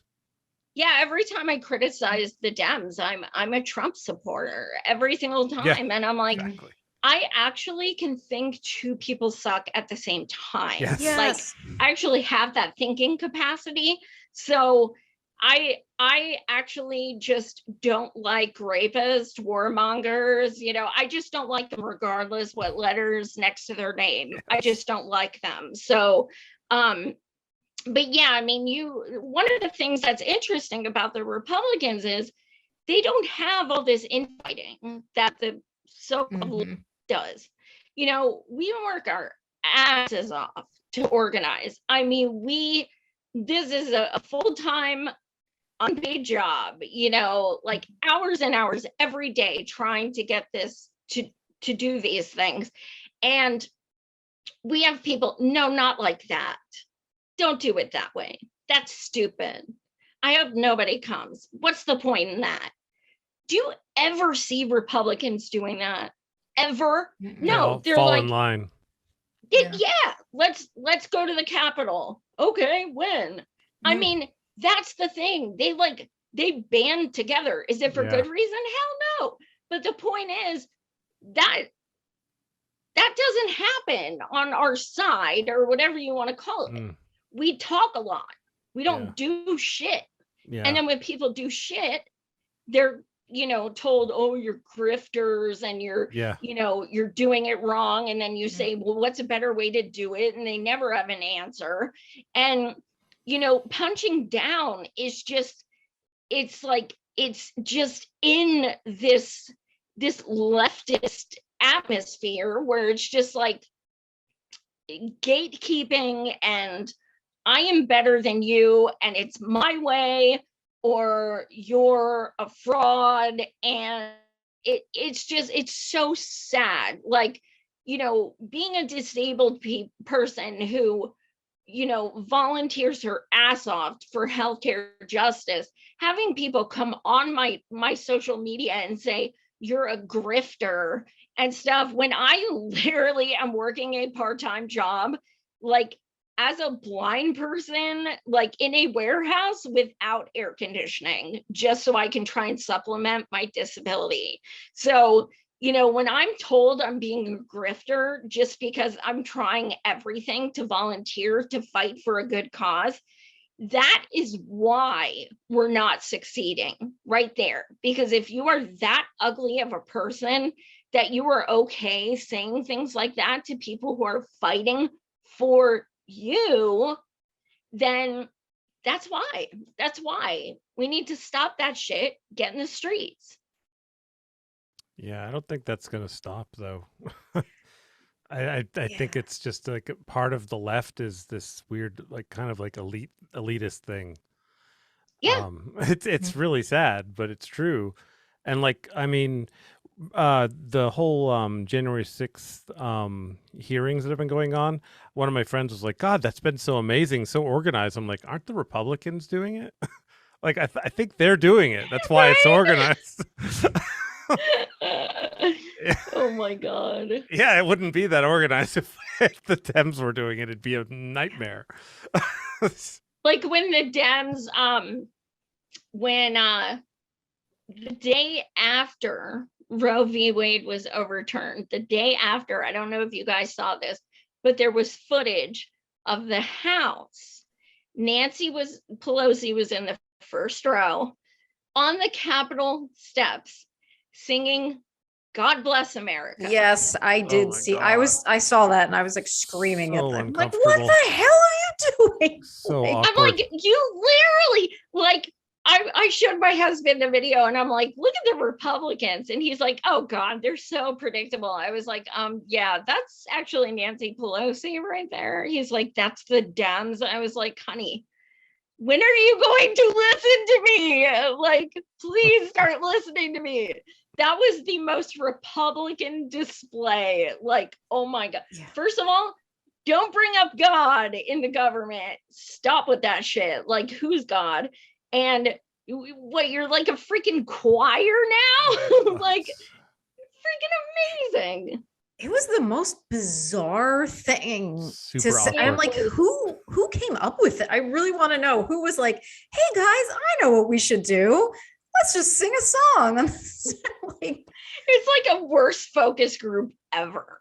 I think that's how incredibly out of touch they are also with, like, they're so out of touch. And there are a lot of these elitist like supporters that are like the vote blue no matter who, that like, because they're fine, their salary's fine, they have insurance that's adequate enough. And so they're incredibly out of touch too with, like what's happening to people. And so they are just voting for these people and watching this going, yeah, this seems reasonable. And yeah. I think, like, if anybody wants a reminder, there's screenshots online and I've posted it myself when I got it in the mail. The DCCC, which is like the bastard child of the DNC, they sent out things in the mail and the envelope said, I mean, have you seen the other guys? That was their slogan. So that is literally what they're pushing. We are garbage, but they are more garbage. So like, they don't even try to lie anymore. They're just like, look, we're shit, but they're shit with an R. So vote for us. And I know people that fall for that. Like, I've had so many arguments with people where they're like, yeah, but I'm like, but they're both you're not going to get anything good either way. So why would you keep supporting them? Yes. You're going to get basically the same policies. So absolutely. Yeah, it's just, it just drives me nuts. And I don't know why people, instead of donating to these campaigns, like donate to Medicare, March for Medicare for All, donate to like direct action and mutual aid and all of these things that are at least helping people or propelling a cause forward. and that like, because I used to back in the early Bernie days, like, I'm like, oh, maybe I'll donate to him, and then I stopped. And I'm like, now I'll only donate to like mutual aid things or things that I think are gonna help people in some way. For the issues, Yeah. if you give to grassroots, like legit grassroots organizers or mutual aid, it is going directly to that person. Whereas if you give to a candidate, you're giving it to someone who may change the day they get in or might lose. And that money just kind of went up in smoke. So, I mean, I just think, after Bernie, I'm like, I'm not giving to any politician ever again. Like, I'm just not. I'd just much rather, give it to mutual aid or GoFundMe. What pisses you off about Bernie? Oh my God. How much time do we have? Well, that's up to you, actually. And Rena. I love him and I will always love him, like always, because he woke me up. And I respect my roots. And I will always, always love him for that. As of the past year or so, well, first of all, in 2020, he gave up. He didn't fight. He totally gave up. My friend Joe Biden, and I know, like, I've interviewed his brother Larry numerous times, and I know for a fact Bernie dropped out because of COVID. I know that for a fact. He was scared people were going out and voting during COVID, and Biden wouldn't agree to make all the elections mail order and stuff like that. I get it. But he stopped fighting before that. He stopped. He just gave up. And, he's just not the same. He's just not. I mean, I don't know. Like, I miss the Bernie that, would call out bullshit. I miss the Bernie that he's still the Bernie that, throws solidarity rallies for Amazon workers and things like that. I mean, he does a lot of great work. And like I said, I'll always love him, but I want the old Bernie. I want the old Bernie back. And I don't know if he's still there. I don't know what it is. Is he trying to retire on a different note? Like, I don't know. He's not who he was like 2 years ago. Yeah. So I watch a lot of Chris Hedges, and he has talked on this topic, and and has said that it's just that Bernie was not willing to become like a Ralph Nader and totally become a pariah and get destroyed by the establishment. Like, he just, and that's like, if you really wanted to go all in on it, like, they're gonna fight you, and they're Absolutely. gonna probably like run your name through the mud, whether it's true or not, and destroy you. And that's what I've heard from Chris Hedges interviews, that he thinks like that's Bernie just didn't want to go that far. Oh, I couldn't agree more. And his brother, the first time I interviewed, we call him Uncle Larry, his brother Larry, he said that one of the hardest decisions Bernie ever made was should he or shouldn't he run again for 2020, because of what the slander, the bullying, the harassment had done to Jane, the grandkids, everything like that, and how it had just upended their lives. And just, I don't know, I don't think a lot of people know this, but there's a guy in federal prison right now because he threatened to decapitate Bernie. Like, he goes through a lot of shit, and a lot of people don't realize, what I mean. Like, let's look at other revolutionaries. Like, as much as I wanted him to be president, I think we all kind of had the same fear. So I get why he was so scared, and I get why he was scared to truly take on the establishment, but that doesn't mean we're not allowed to be disappointed, and we're not allowed to say, you know, we believed in you, we had faith in you, we encouraged you, we got you to this point, don't abandon us. So, and I don't know if he knows, but I don't know if he knows. I hope he does not run again. And that's not because I wouldn't vote for him or whatever. I just hope he doesn't, because I think, well, he's 81, first of all, but also I think the harassment will be more than it's worth.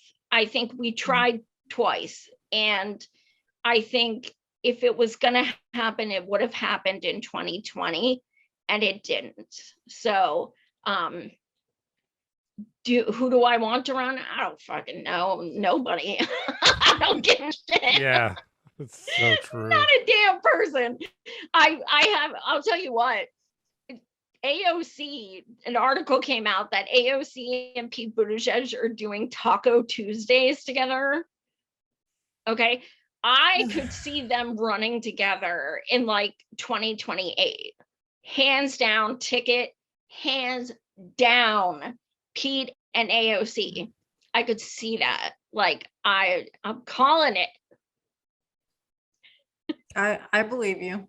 Yeah. I feel it. I feel it. Technically, they could do it now because she'll be 35 after, She will be 35 right before the election. But I don't think he'll never take on Biden though. If No. Biden still, exists in 2 years, I don't know that anyone would Pete have the Buttigieg balls. is the biggest fake person or the smallest fake But person. Pete Buttigieg, he's such a fake Oh. person. He sounds like a used car salesman every time he speaks. Yeah. I cannot stand him. It's unbelievable how much I can't stand him. Oh my God. I I know. I mean, I don't know why people don't notice. Like, What? does he really have support? Like, are there really people that are out there that are like, yeah. But I think it's identity politics, to be quite honest. Yeah. But you know what? All my gay friends hate him. Yeah. And they're like, we do not want our first gay president to be him because he sucks. Yeah. And he's establishment, and he's, but like, I think a lot of the people I talked to when I was campaigning for Bernie in Iowa, they were like, they had rainbow flags, and they were like, we need to elect, it was Hillary, first woman president. It was first gay, was a lot of the same. I heard it about Kamala. I heard it about Pete. It was never substance. You know what I mean? It was always like making history, which if we could make history, hell yes. But let's not just like do it to do it. Like, let's actually set a good precedent, because we have a first woman of color vice president, and she's not that great. So She's another one I completely don't believe anything she says. It all sounds so like something's running in her head. That question. And she spits it out, and you're like, did she say anything? I don't know if she said anything. It was a debate. Yeah. It was a debate. Yeah. And then that laugh, like after she says stuff like that, like that is the most disingenuous thing. Like, I don't think everybody has that intuition. Like you said, you were an empath earlier. I'm very empathic myself, and sometimes I'm stunned that people don't see someone for who they are. And then I have to question myself. Am I just being over paranoid? Because maybe they see something I don't, because if I see something they don't, I have to be willing to think that they see something I don't. But I go through that process, and I think other people, or a lot of people, don't go through any process at all. They just go, they said that and I'm going to believe it because I like how tall he is, or he Right. like it's, and it drives me nuts because I like people that believe Trump says, when he says something that he has any caring at all, have a deficiency in the empathy department. They don't get it. They're not, or the intuition. They're just not seeing it somehow. I don't understand it. And it really bothers me because it's so clear sometimes, obviously. It's that cognitive dissonance. They see what they want to, and they want to believe it so hard that they're just in denial. They will twist themselves into pretzels to attempt to rationalize anything. Yeah, I equate it to the same people that, like, when you see like a TikTok video or a YouTube video and you go, oh God, that's obviously fake because they're acting badly. And then you see in the comments, some people completely believe it. I think it's the same exact thing. Some people are not wired to tell if somebody is being genuine or not. Yep. I do. I really think that. I think it's all about the amygdala. Yeah, it's like when people, they do those like feel good stories. Oh, this boy sold $3,000 worth of lemonade to help his mother's cancer treatment. Oh my God, that's so beautiful. Yeah, can we actually like think about why he needed to do that? Yeah. But like some people don't comprehend the deeper story. Yeah. They're just like, oh my God, what a sweet little boy. And my mind goes directly to, this country is fucked up. Mm-hmm. Yeah, that.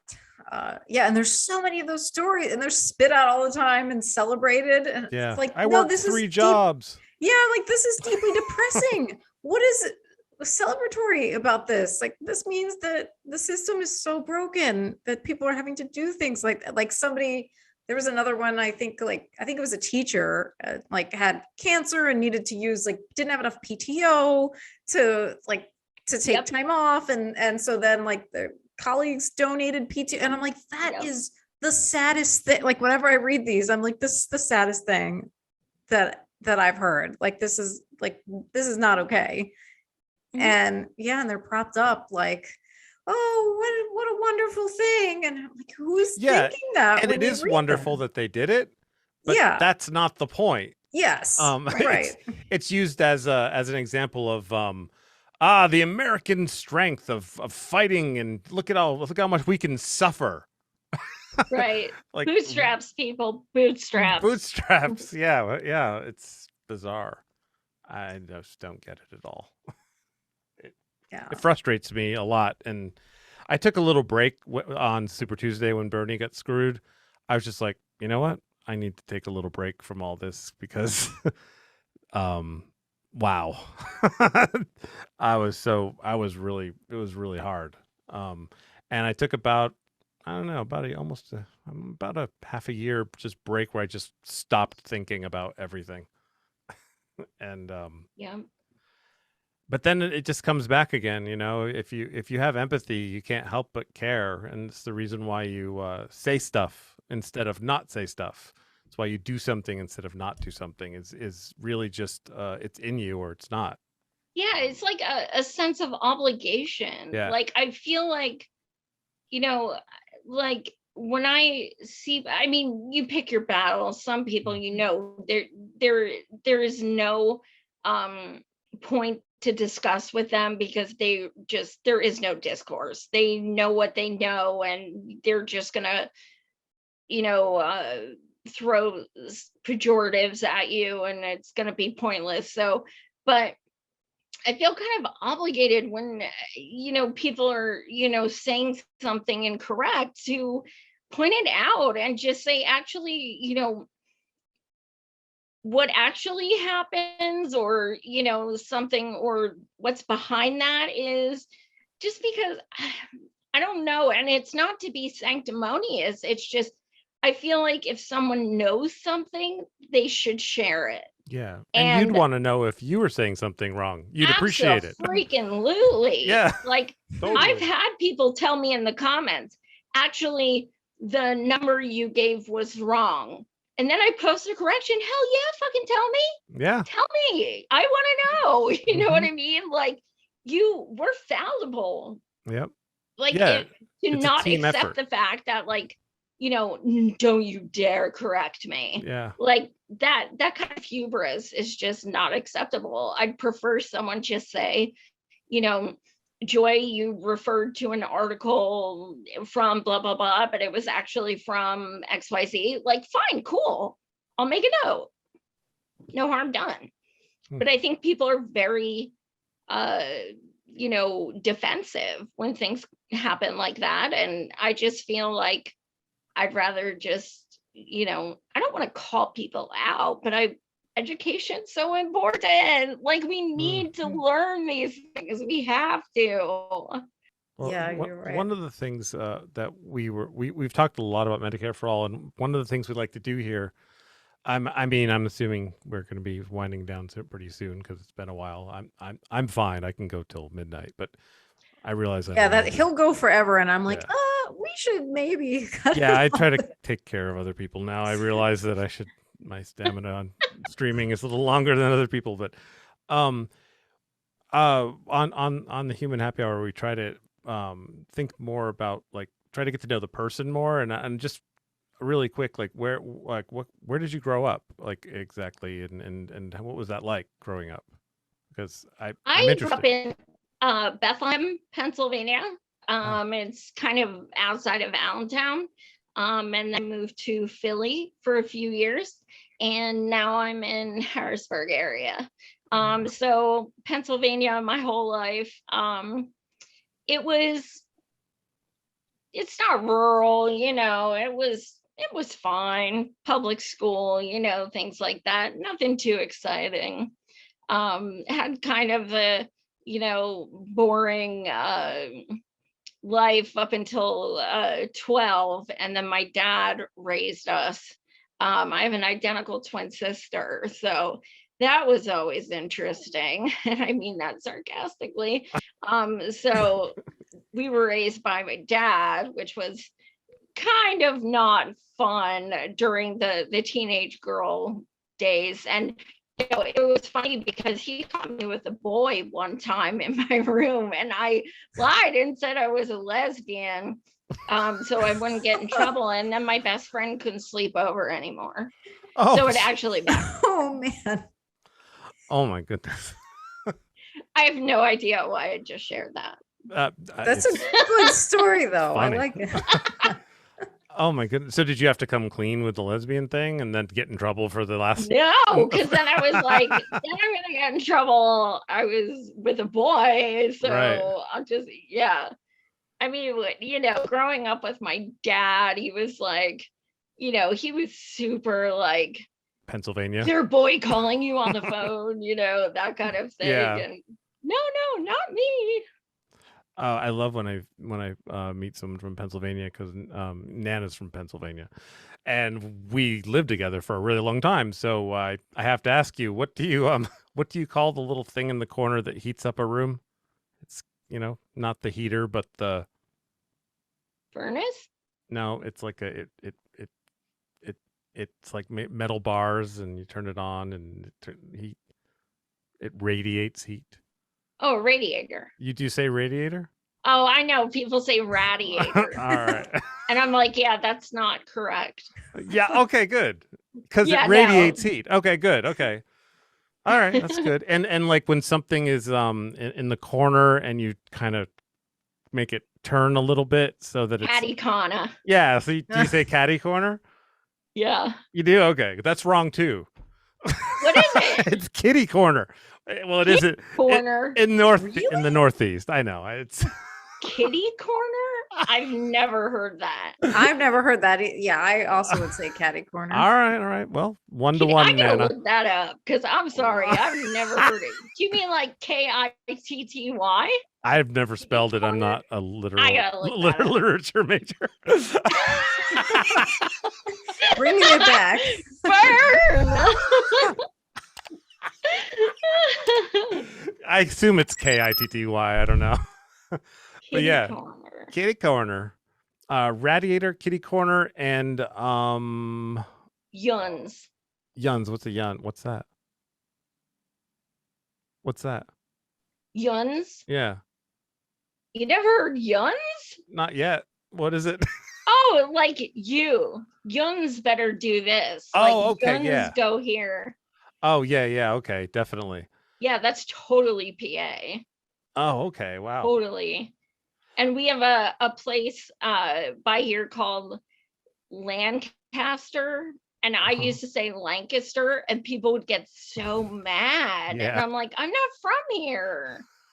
It's Lancaster.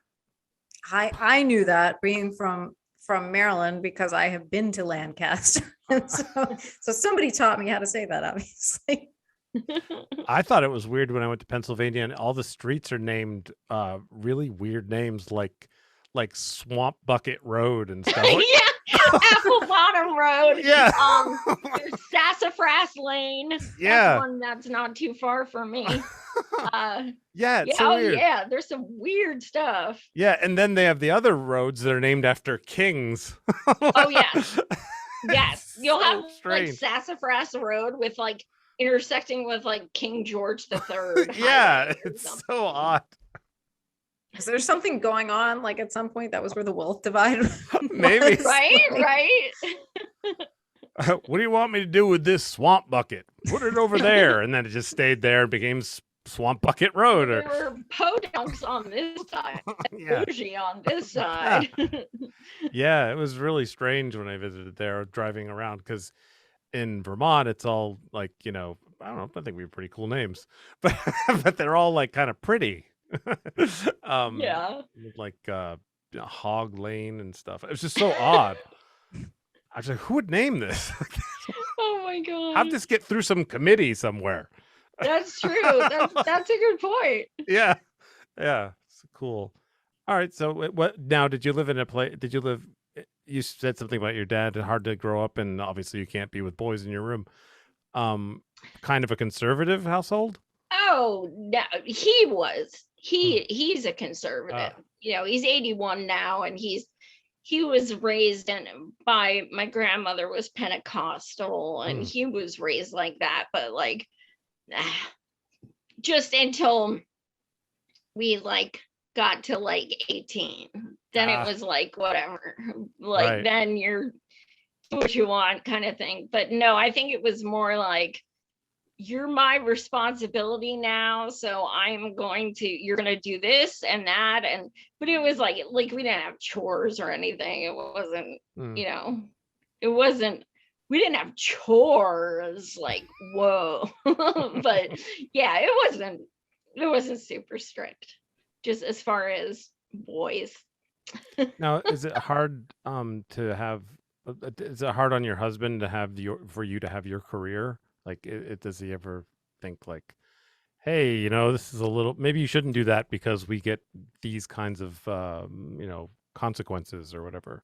Or is he just totally supportive? Or You mean like when I do my show and stuff? yeah, I mean, I'm assuming you get it. Like you said, your comments are sometimes, ridiculously. Oh, mean. honestly, yeah, it's weird because I've been with my husband 13 years, and I just became political in 2015.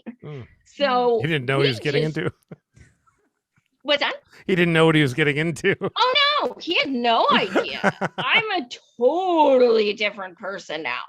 Totally. I had never attended a march. I'd never organized anything. I had never volunteered at a campaign. This was like a rebirth, you know what I mean? And he's like, yeah, we were, yeah. So I compare it to like a Christian marrying an atheist, because he's not political at all, like at all.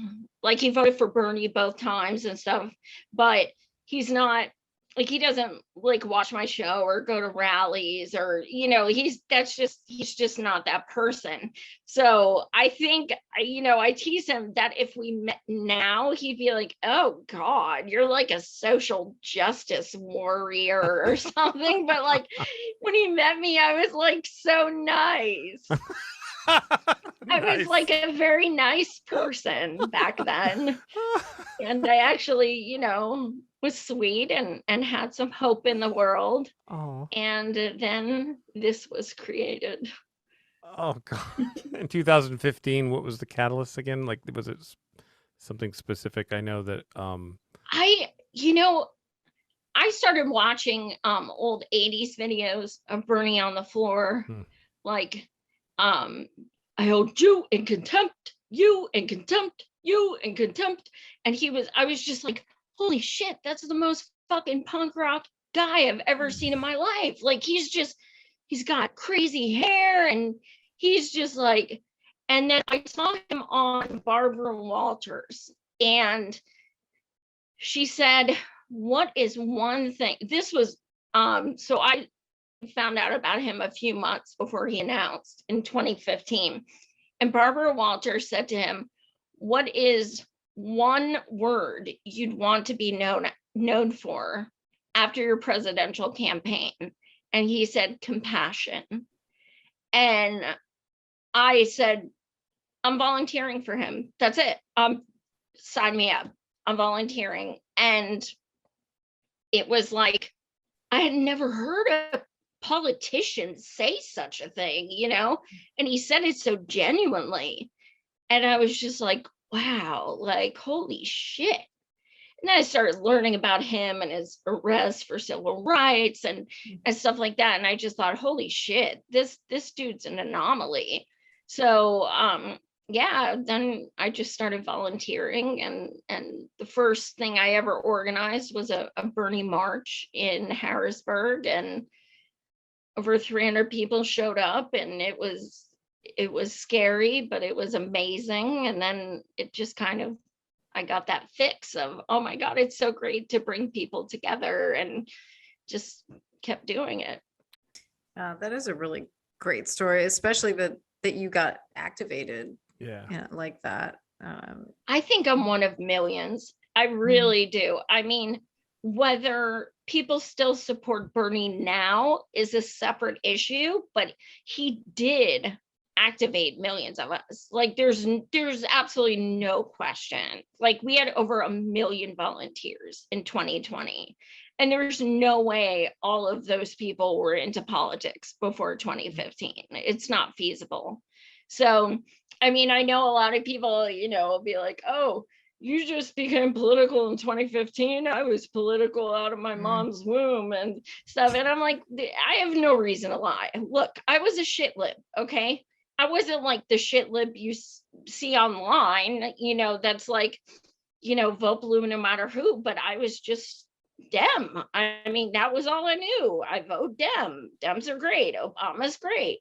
And it's reality. I have no reason to lie and be like, I've been this way forever. Like, no, I'm just like millions of other people. I woke up. Yeah.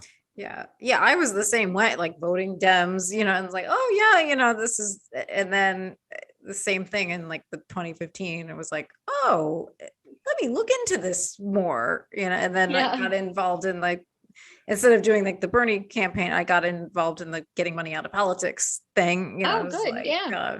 You know, because this seems to be the root issue. But yeah, then the more you dig, you're like, oh no. And sometimes I'm like what we were talking about earlier, I wish I could go back to like not knowing just a little bit, because it's hard to like to care about people and what happens to people, and then like watch everything every day and just know how like fucked we are if we don't stand together and do something. It is a really hard truth, I think, to actually see, and that probably is why so many people have those blinders on, because it's very uncomfortable and very scary. And I think those of us who are aware of what's going on, we need to realize that we are worth so much more than what we are being told, and the breadcrumbs we are being offered when they do supposedly give us something. You know, some people push so-called Medicare for all, state by state. What is that? It's breadcrumbs. It's nothing. It is absolutely nothing. We want it all. All means all. Every single person. There is no equity in, if you're in these arbitrary state borders, you get a benefit. That is perpetuating racism and sexism and things like that. There is no equity in that. We want every single person. We want immigrants. We want, regardless of age, we want every single person deserves the right to live a humane life, and they deserve to feel like they are worth something. And I think we've gotten to the point where we just feel very expendable, and we need to take our power back and realize that we are only feeling that way because we're letting them make us feel that way. Yeah, right. And we're all the workers, and the workers we're the ones that produce everything. Yep. Absolutely. It's like the movie A Bug's Life. Once the ants realize they have more power than the grasshoppers. Exactly. Sorry, movie analogies are my thing. Yeah, I've seen that analogy so many times philosophically, like absolutely. That is, I forgot about that movie. That was a Have a 5-year-old, you won't forget about it. I feel like you don't see things like that. Like, I feel like a long time ago there were things that were very subversive, and we're trying to like kind of wake people up, and I think you don't see that so much in the mainstream anymore. No, it's the anti-hero is the hero now. Yeah, you know, I watched that movie John Q years ago. And then I recently watched it again, and it was Denzel who was holding up a hospital staff because his son wasn't getting treatment. And I thought, oh my God, I didn't even understand. Like, to me, that was an action film. And today, you know, currently, I'm just like, holy shit, like that's about our, you know, insurance industry. Like, so you definitely do see things through a new lens, you know, once you become, you know, more aware of, you know, what's going on in your country and in the world. Yeah, there's that wonderful episode of The Simpsons. I think it's from the 90s, where like the two aliens come and they're candidates, and and it's, I don't know if have you ever seen this? Joy? No.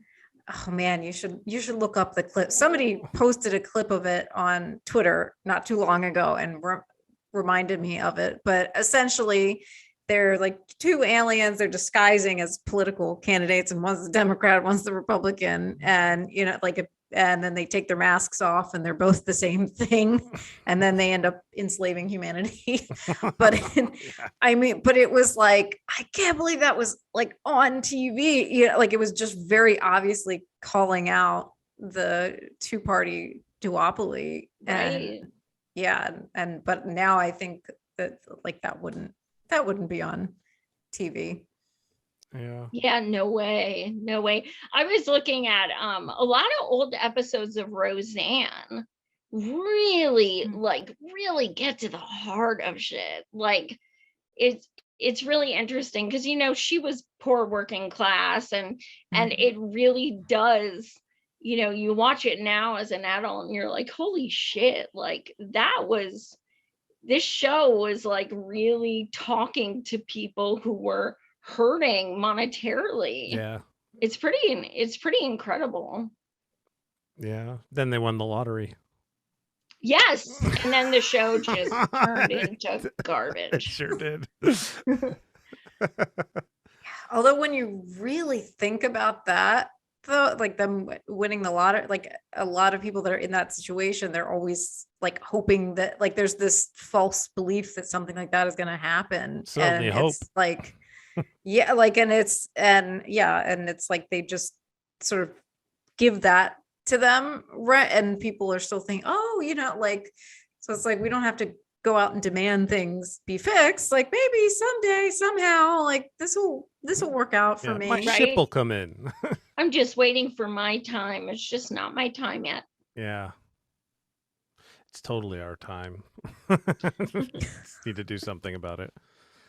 Wow. Yeah. Cool. Well, I like I said, I'm now in the stage where I'm worried we're going too long, so I'm starting to feel like I'm pressuring people to keep going. Oh, yeah, we should be respectful of your time. Oh, it's okay. Yeah, that's fine. I've been enjoying the conversation. Yeah, I've been told I just keep people going, like everywhere, like even in stores. Like I'm actually an introvert. Oh, you're one of those. Yeah, well, I'm actually an introvert. I'd rather not speak to people in public, to be honest. But then when I do, I feel like I need to be so involved with what they're saying that I perpetuate the conversation. And then like, people be like, I thought you were like introverted and stuff. I'm like, I am. I'm like, well, why do you keep going? I'm like, because I want to hear what they have to say once I'm doing it. I just like to start it. So does this happen to the like in the grocery store? In line? Oh yeah. Like, Oh yeah.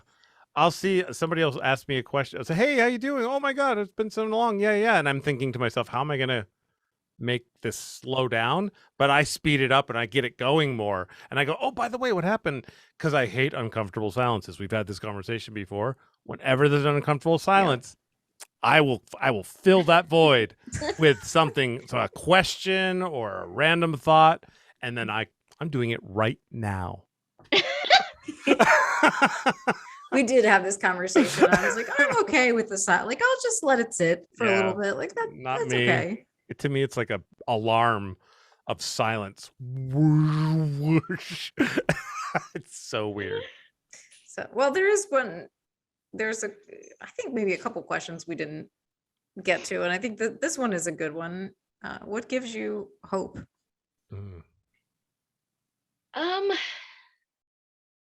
I think the thing that gives me the most hope is the people who reach out and tell me their stories. I think, every day I get messages, that say, here's what I'm going through. And they share their diagnosis and their medical bills and things like that, or how they lost a loved one. And I feel like I have to keep going. I have to. I don't have a choice. Like, that's part of being disabled as well. It's like you have two options. You just give up and you crawl in a hole, or you turn it into advocacy. Those are your two things, So when people reach out, it does give me hope, because I feel like maybe I can help by just being a voice for them, just fighting for, I want healthcare justice. I don't want it just for myself. So it gives me hope that people, trust me enough to share their personal stories with me. And also, that, they believe in me. I think that gives me hope. Like they're counting on me. So I have to keep going. Yeah. When people send stories, do you compile them somewhere, or you just kind of sit with them and listen and talk back? I usually will chat and DM. Some people have asked to like video chat and stuff like that. I always try to, like, my DMs are always open, because I will not close them, because I get mutual aid requests many times a day. And I'm always told you're the only person with a big account who ever shares any mutual aid requests. So I just keep them open and I share them all the time. So people, always send me their stuff. And sometimes they'll say, can we talk on the phone, or can we do video, or we can chat? I just want to be there. I mean, it's not something like I post about or, anything like that. I just, I like, being able to have conversations with people who need an outlet. I mean, depression and anxiety are at an all-time high, and people being uninsured is at an all-time high. So, I have people who come to me and say, I am so depressed. I don't know what to do. Give me a call. Here's my phone number. I don't know. I just, stuff like that gives me hope, because I have to keep going. I have to. That's really wonderful that you're there and open and talking to people, because you're right. There are so many people that have big accounts and followings, and you'll never hear from them. Most DMs will be closed, or Yep. but I can imagine that's not an easy thing to do either, to take in, all of that. So that's hopefully you do some It can self-care get, stuff it too. can get rough, and because I do connect to people very easily. And then I follow up, you know what I mean? And I'm like, hey, we haven't talked in a few days. Are you okay?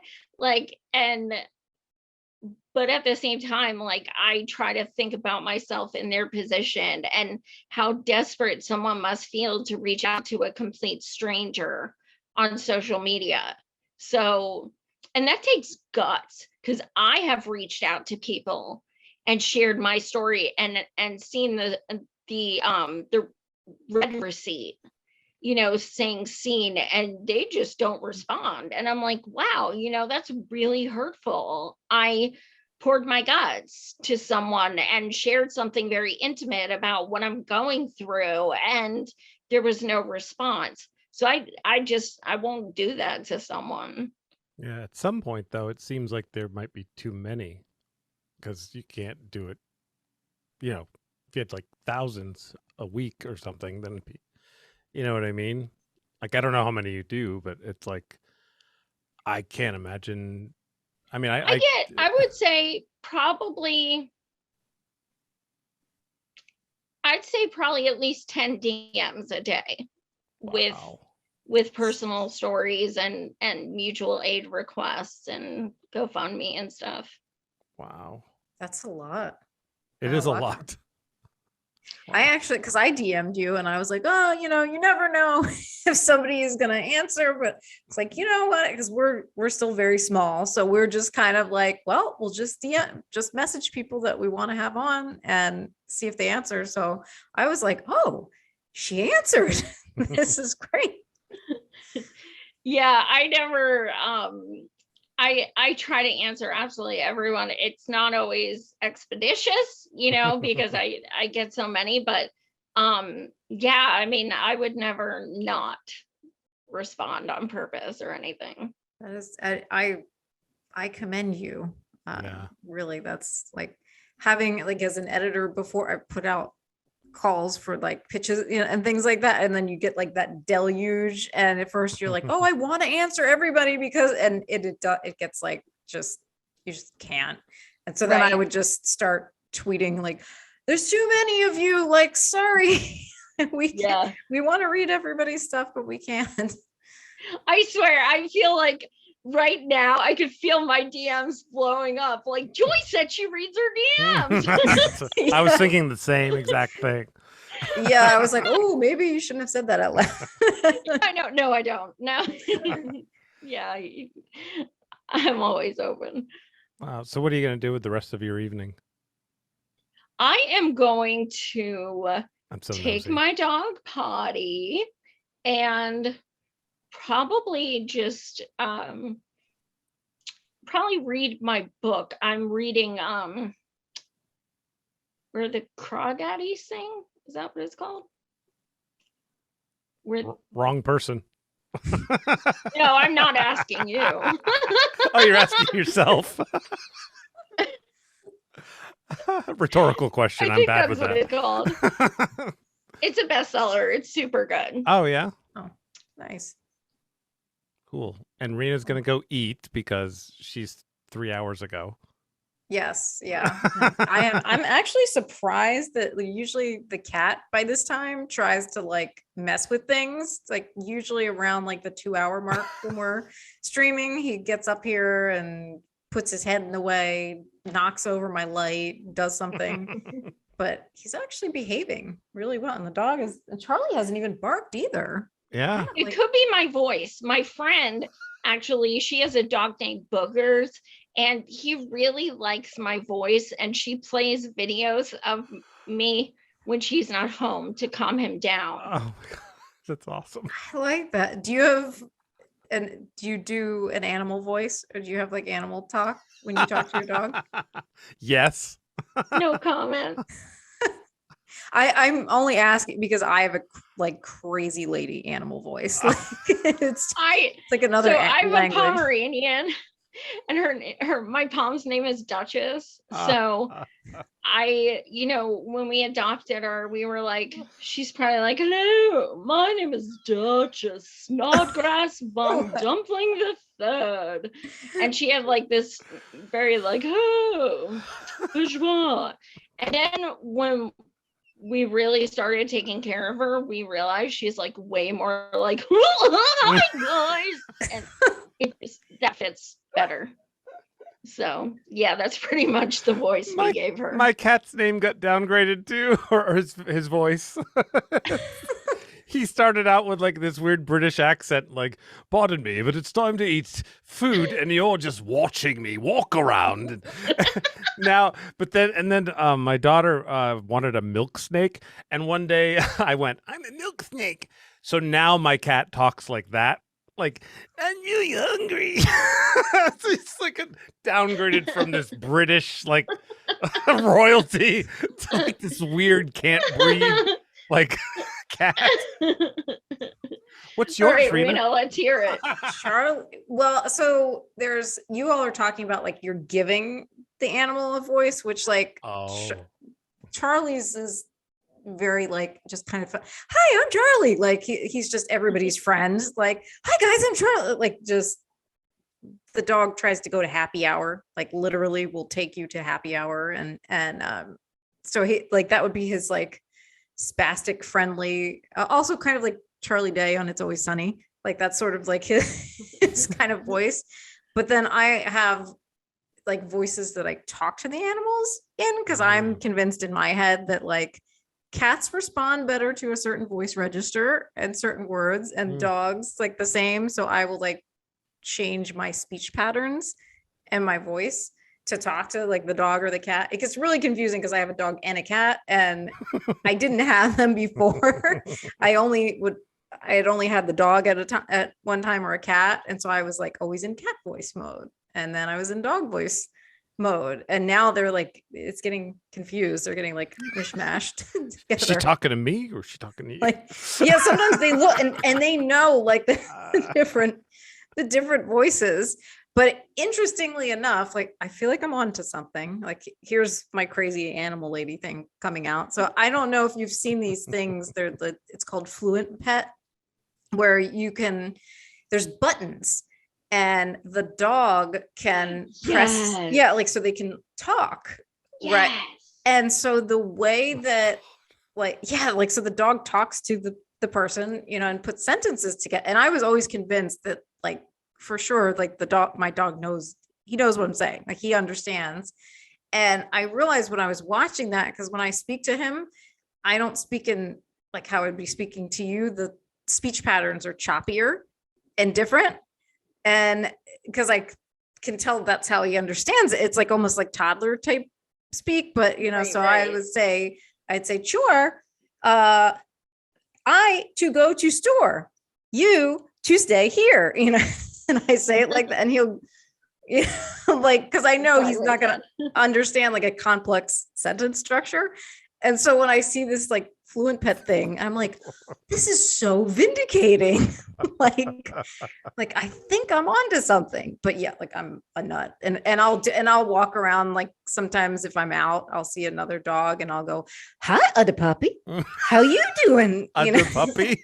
Yeah, I call him because Charlie knows dogs as like other puppy, but then because he's a dachshund, like I sort of say it in a pseudo German accent because, like, I don't know. It's just I turn British for everything. I'll be like, hello, gorgeous, what's your name? Every time I see a dog. I don't know.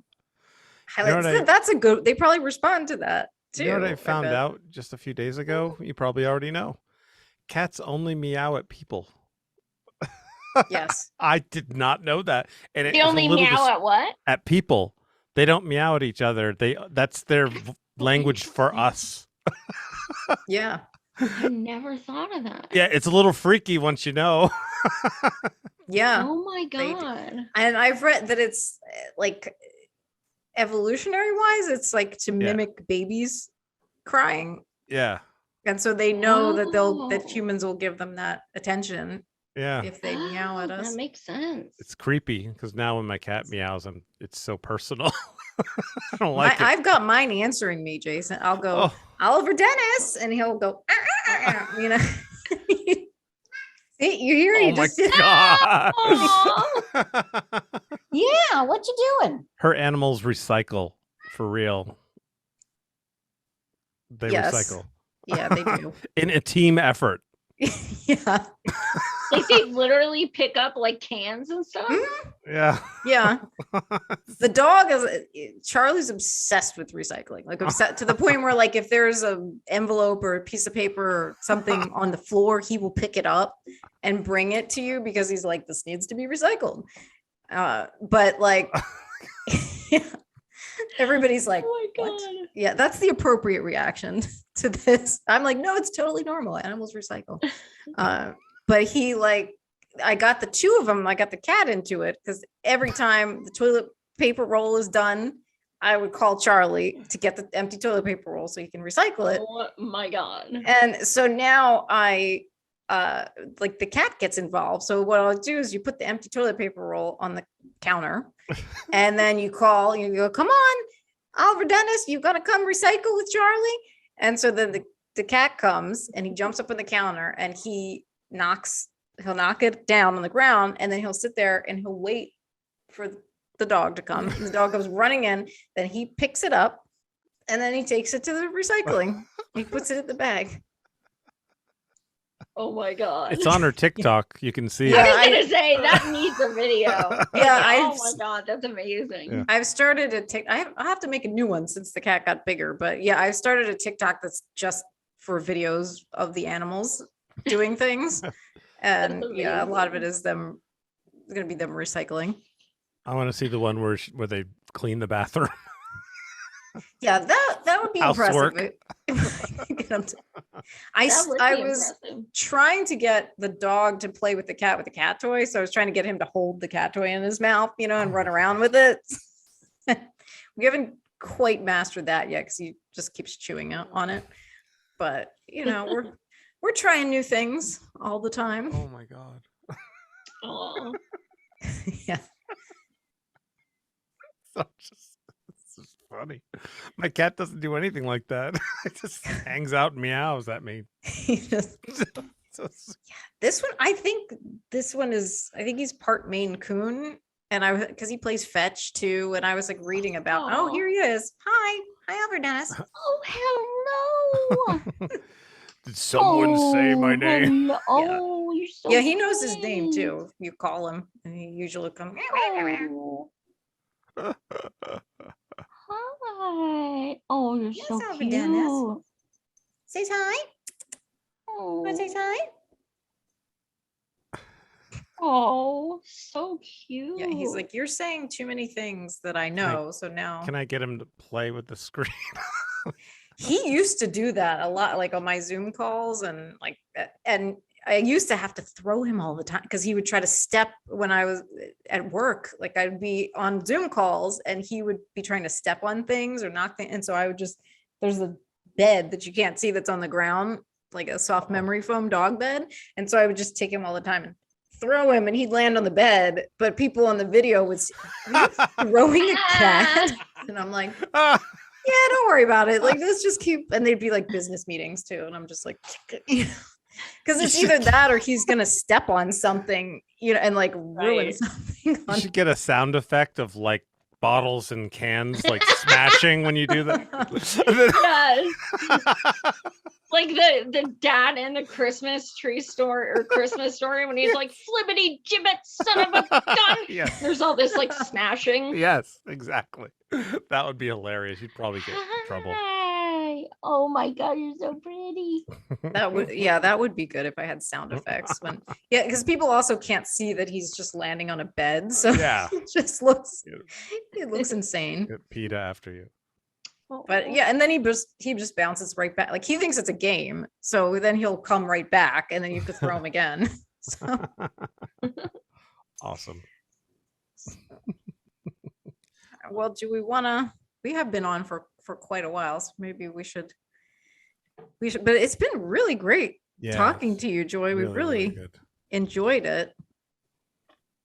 Oh wow! Holy shit! It's 10:30. I didn't even notice. I know, that's why I noticed. And I'm like, he probably wants dinner, and that's why he's like, yeah, hi. I was like, usually I don't do shows over 90 minutes. Really? No, like my shows are never more than like an hour, just because I don't know, like I feel like people don't want to like listen to me that long, so I just don't do it longer. And then that's what I told your assistant, and I was just like, and now it's been 2.5 hours and I didn't even notice. Oh, I'm sorry. I hope we didn't keep you. Stop. I know. You had a blast. These are the best kind of interviews because you lose track of time and it feels like you're just talking to comrades. Absolutely, I enjoy this. Yeah. That was kind of why we started this channel. Like we get into a lot of political things, but we also wanted it to just be like human, right? And like sort of have all types of people. So we have some where like we've got an artist and things like that. So it's just like deeply humanizing people and trying to make these connections and these conversations. And so, somebody like you, that somebody might see maybe one side on Twitter, we're hoping that, you get like a little bit more of a personable flavor, maybe something different from this, and maybe people connect in a different way. And yeah, for sure. So we're hoping that these will be fun conversations that people enjoy. He's like, I'm not gonna leave now until you do something about this. It's funny because he keeps on putting you out of focus because the camera keeps focusing on him for a second, and then it's like a rack focus in like a Spielberg film. It's like cat, then to you. It's neat. One time he like I think it was during either during one of our interviews or no, it must have been because I keep so I can look at the comments. I have like the other screen up, and so I think he saw himself on one screen and then he saw himself on the other screen, and he was like, and I'm like, does he realize that that's him? I mean, maybe he thinks there's just another cat in there. It's possible, but probably. But it was funny because he will sometimes stare at the screens and try to figure out what's happening. He's looking at us right now. Which he's he is looking at you. So I could do this all day.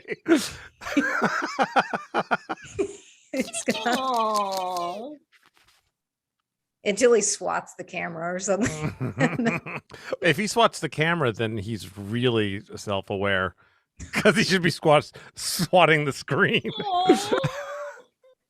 my God. He's giving you a sideways head. I've never played with a cat over Zoom before. This is brand new. This is new ground right here. It's gonna go viral. Yeah, he pays attention to stuff. Oh, now he's like, where'd it go? Hi, kitty. Hello, kitty cat. Now this is what our show is gonna be, Jayson. Like this is ADHD at its finest. I'm back next Friday. Where's the animals? I had like people on my team at work that they were like sometimes it would freak them out, like just both of my animal. They're like, your animals are too smart. I just can't I can't deal with this. Because the dog knows also, like if I'm in a meeting and he barks, he knows to stop. What do you see over Dennis? Oh my God. see? What else do I have? Oh, sorry. Wait. Okay. Oh, he's looking at the other screen. Oh yeah. Oh. That's wild. Oh my God. Look. Ooh, what's that? Oh, now he's looking at me. Oliver. No, I'm not over there. I'm over here. What are you? Oh, now you're interested in what I'm wearing? Oh well, I guess it's over. Cats are like that. Yeah, they like. He's like, all right, this is only this is only fun for a certain amount of time. Oh, no, he's back. Sorry, it's just. How often can you do this with a cat? All right, I'll stop. That is the thing that that we do have in common, Jayson, with our like. That's the one thing that'll derail me. Animal anything like. So I'm like, oh, we're sticking to the thing, but yeah, animal stuff. Yep. Squirrel. Like, I will be totally Horsey. Yeah. So, Aw. you having fun? I'm trying not to do anything. Yeah, else. I know. It's like we can't do this all night. I mean, I we could. probably could, but it Or would be- can we? Yeah. It would be- Just leave your camera on and go eat. yeah. I'll be with Oliver. He It's like, probably how long can they stay on the air? Let's all go to March for Medicare for All, $5 to enter. You know And- what? If you have a telephone or something, maybe we can do this. with- Oliver Oh my and God, Jayson. we could have like an animal happy hour. I like it. We'll all get our animals. Yes. Get I the love emu it. lady involved.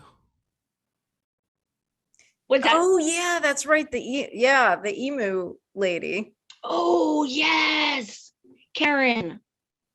Yeah. Karen the Mhm. emu. She like blew up overnight, and I sent you that because I did see that she tweeted about medical care, and I was like, that is really fascinating, and I wonder if she would give you guys a boost. That would be so cool. Yeah, emu lady. Because it seems like she does some mutual aid stuff. So yeah, I I'm was- gonna look into her more. I hadn't followed her. I didn't realize she had a Twitter. So yeah, I didn't know about her. He's still just looking.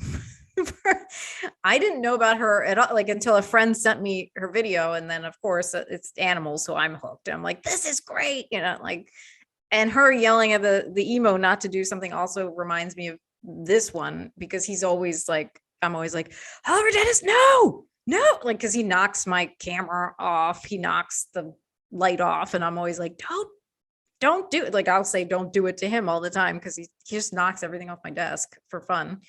And so I was like, I love the that speaks to me, that general like experience.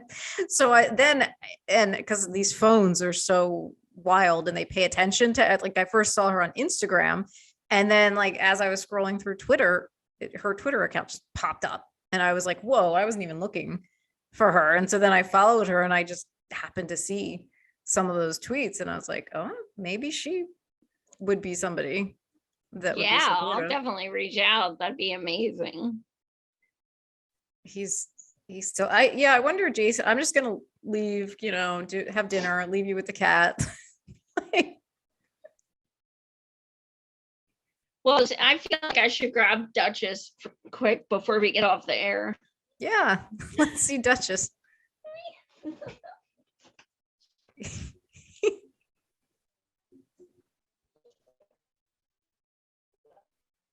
I can't hear you, Jayson. I don't know if you. Is he actually looking at this, or is he or is it not, or is he looking at something else? No, he's looking. He's looking at you. Oh, he really likes that thing. He likes that the most because he almost tried to touch the screen. Yeah. Oh, it's gonna ruin your Oh, She mom. just yep, got he's her gonna hair touch it. cut, and they cut it way shorter than we told them to. Oh, Yeah, hi, Ducky. hi, Uh-oh. Duchess.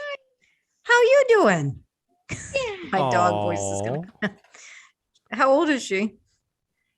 We adopted her 13 years ago. Wow, Hey. she looks great.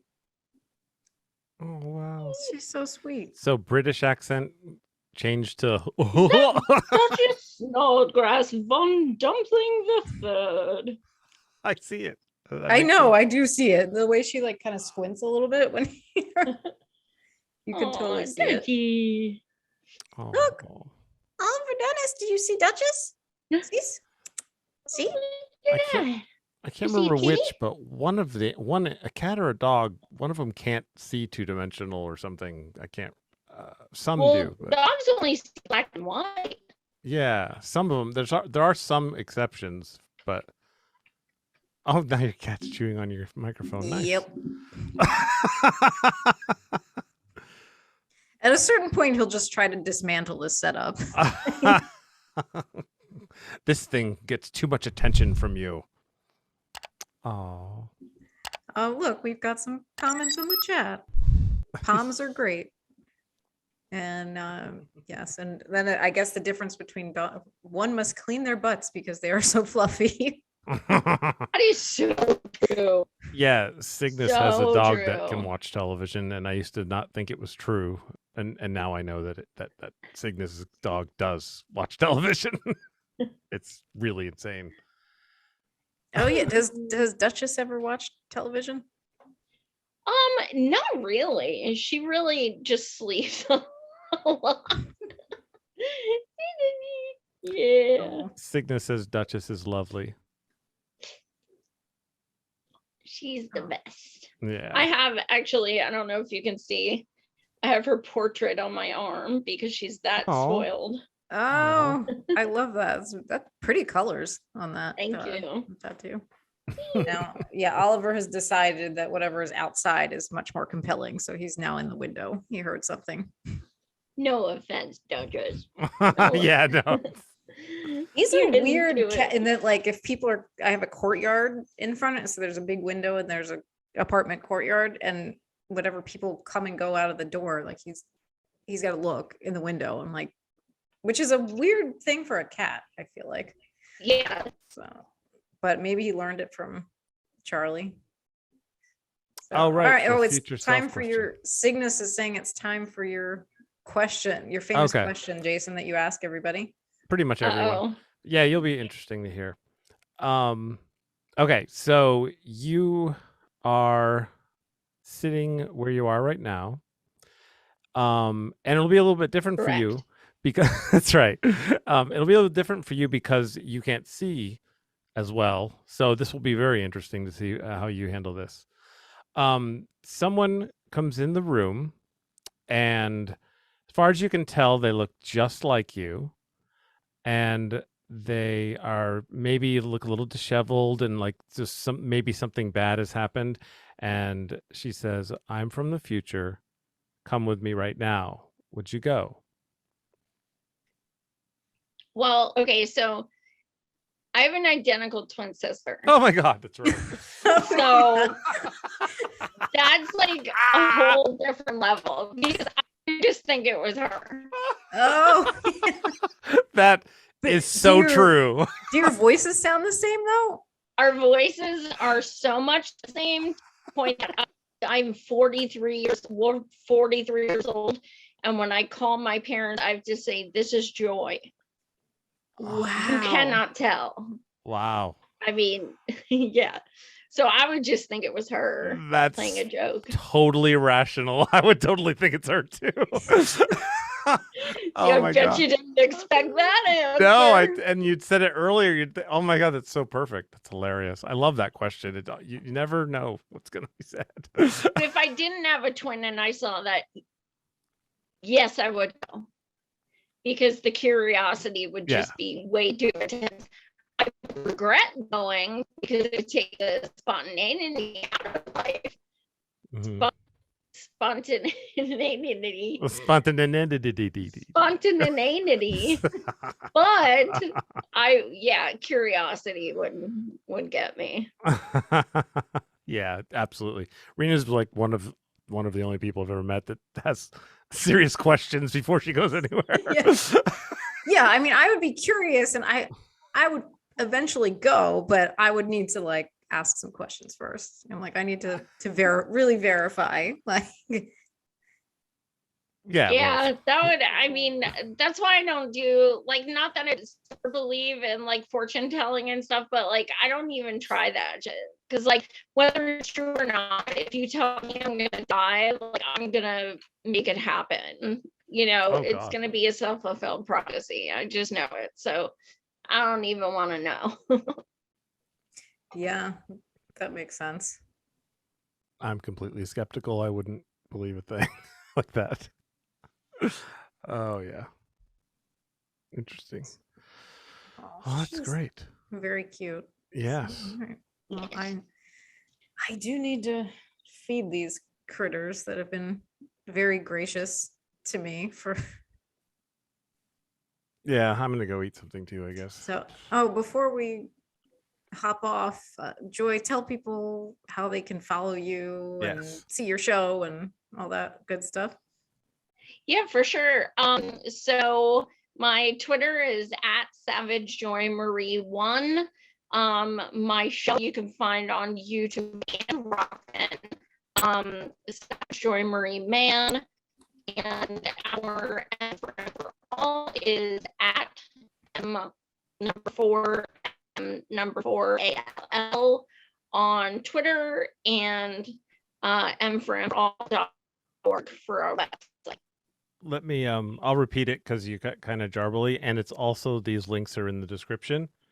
Twitter is twitter.com/savage.joy MARIE1, correct?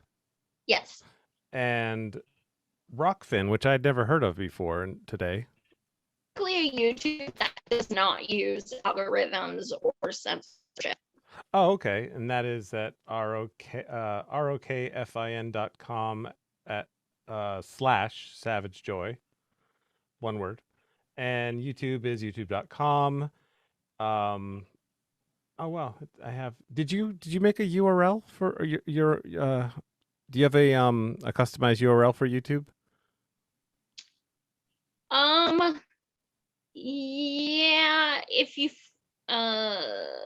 Yeah, if you go to YouTube and type up my name, the actual link should come up, but if you type in Savage Joy, it'll yeah, that's how I found it.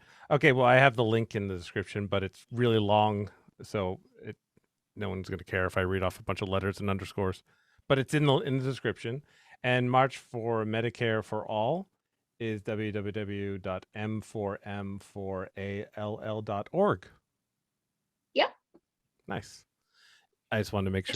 Do you want to tell them something before we leave?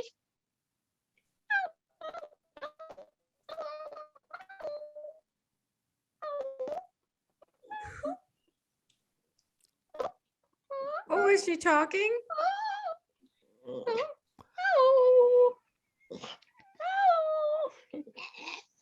Oh, I love it. Oh my God.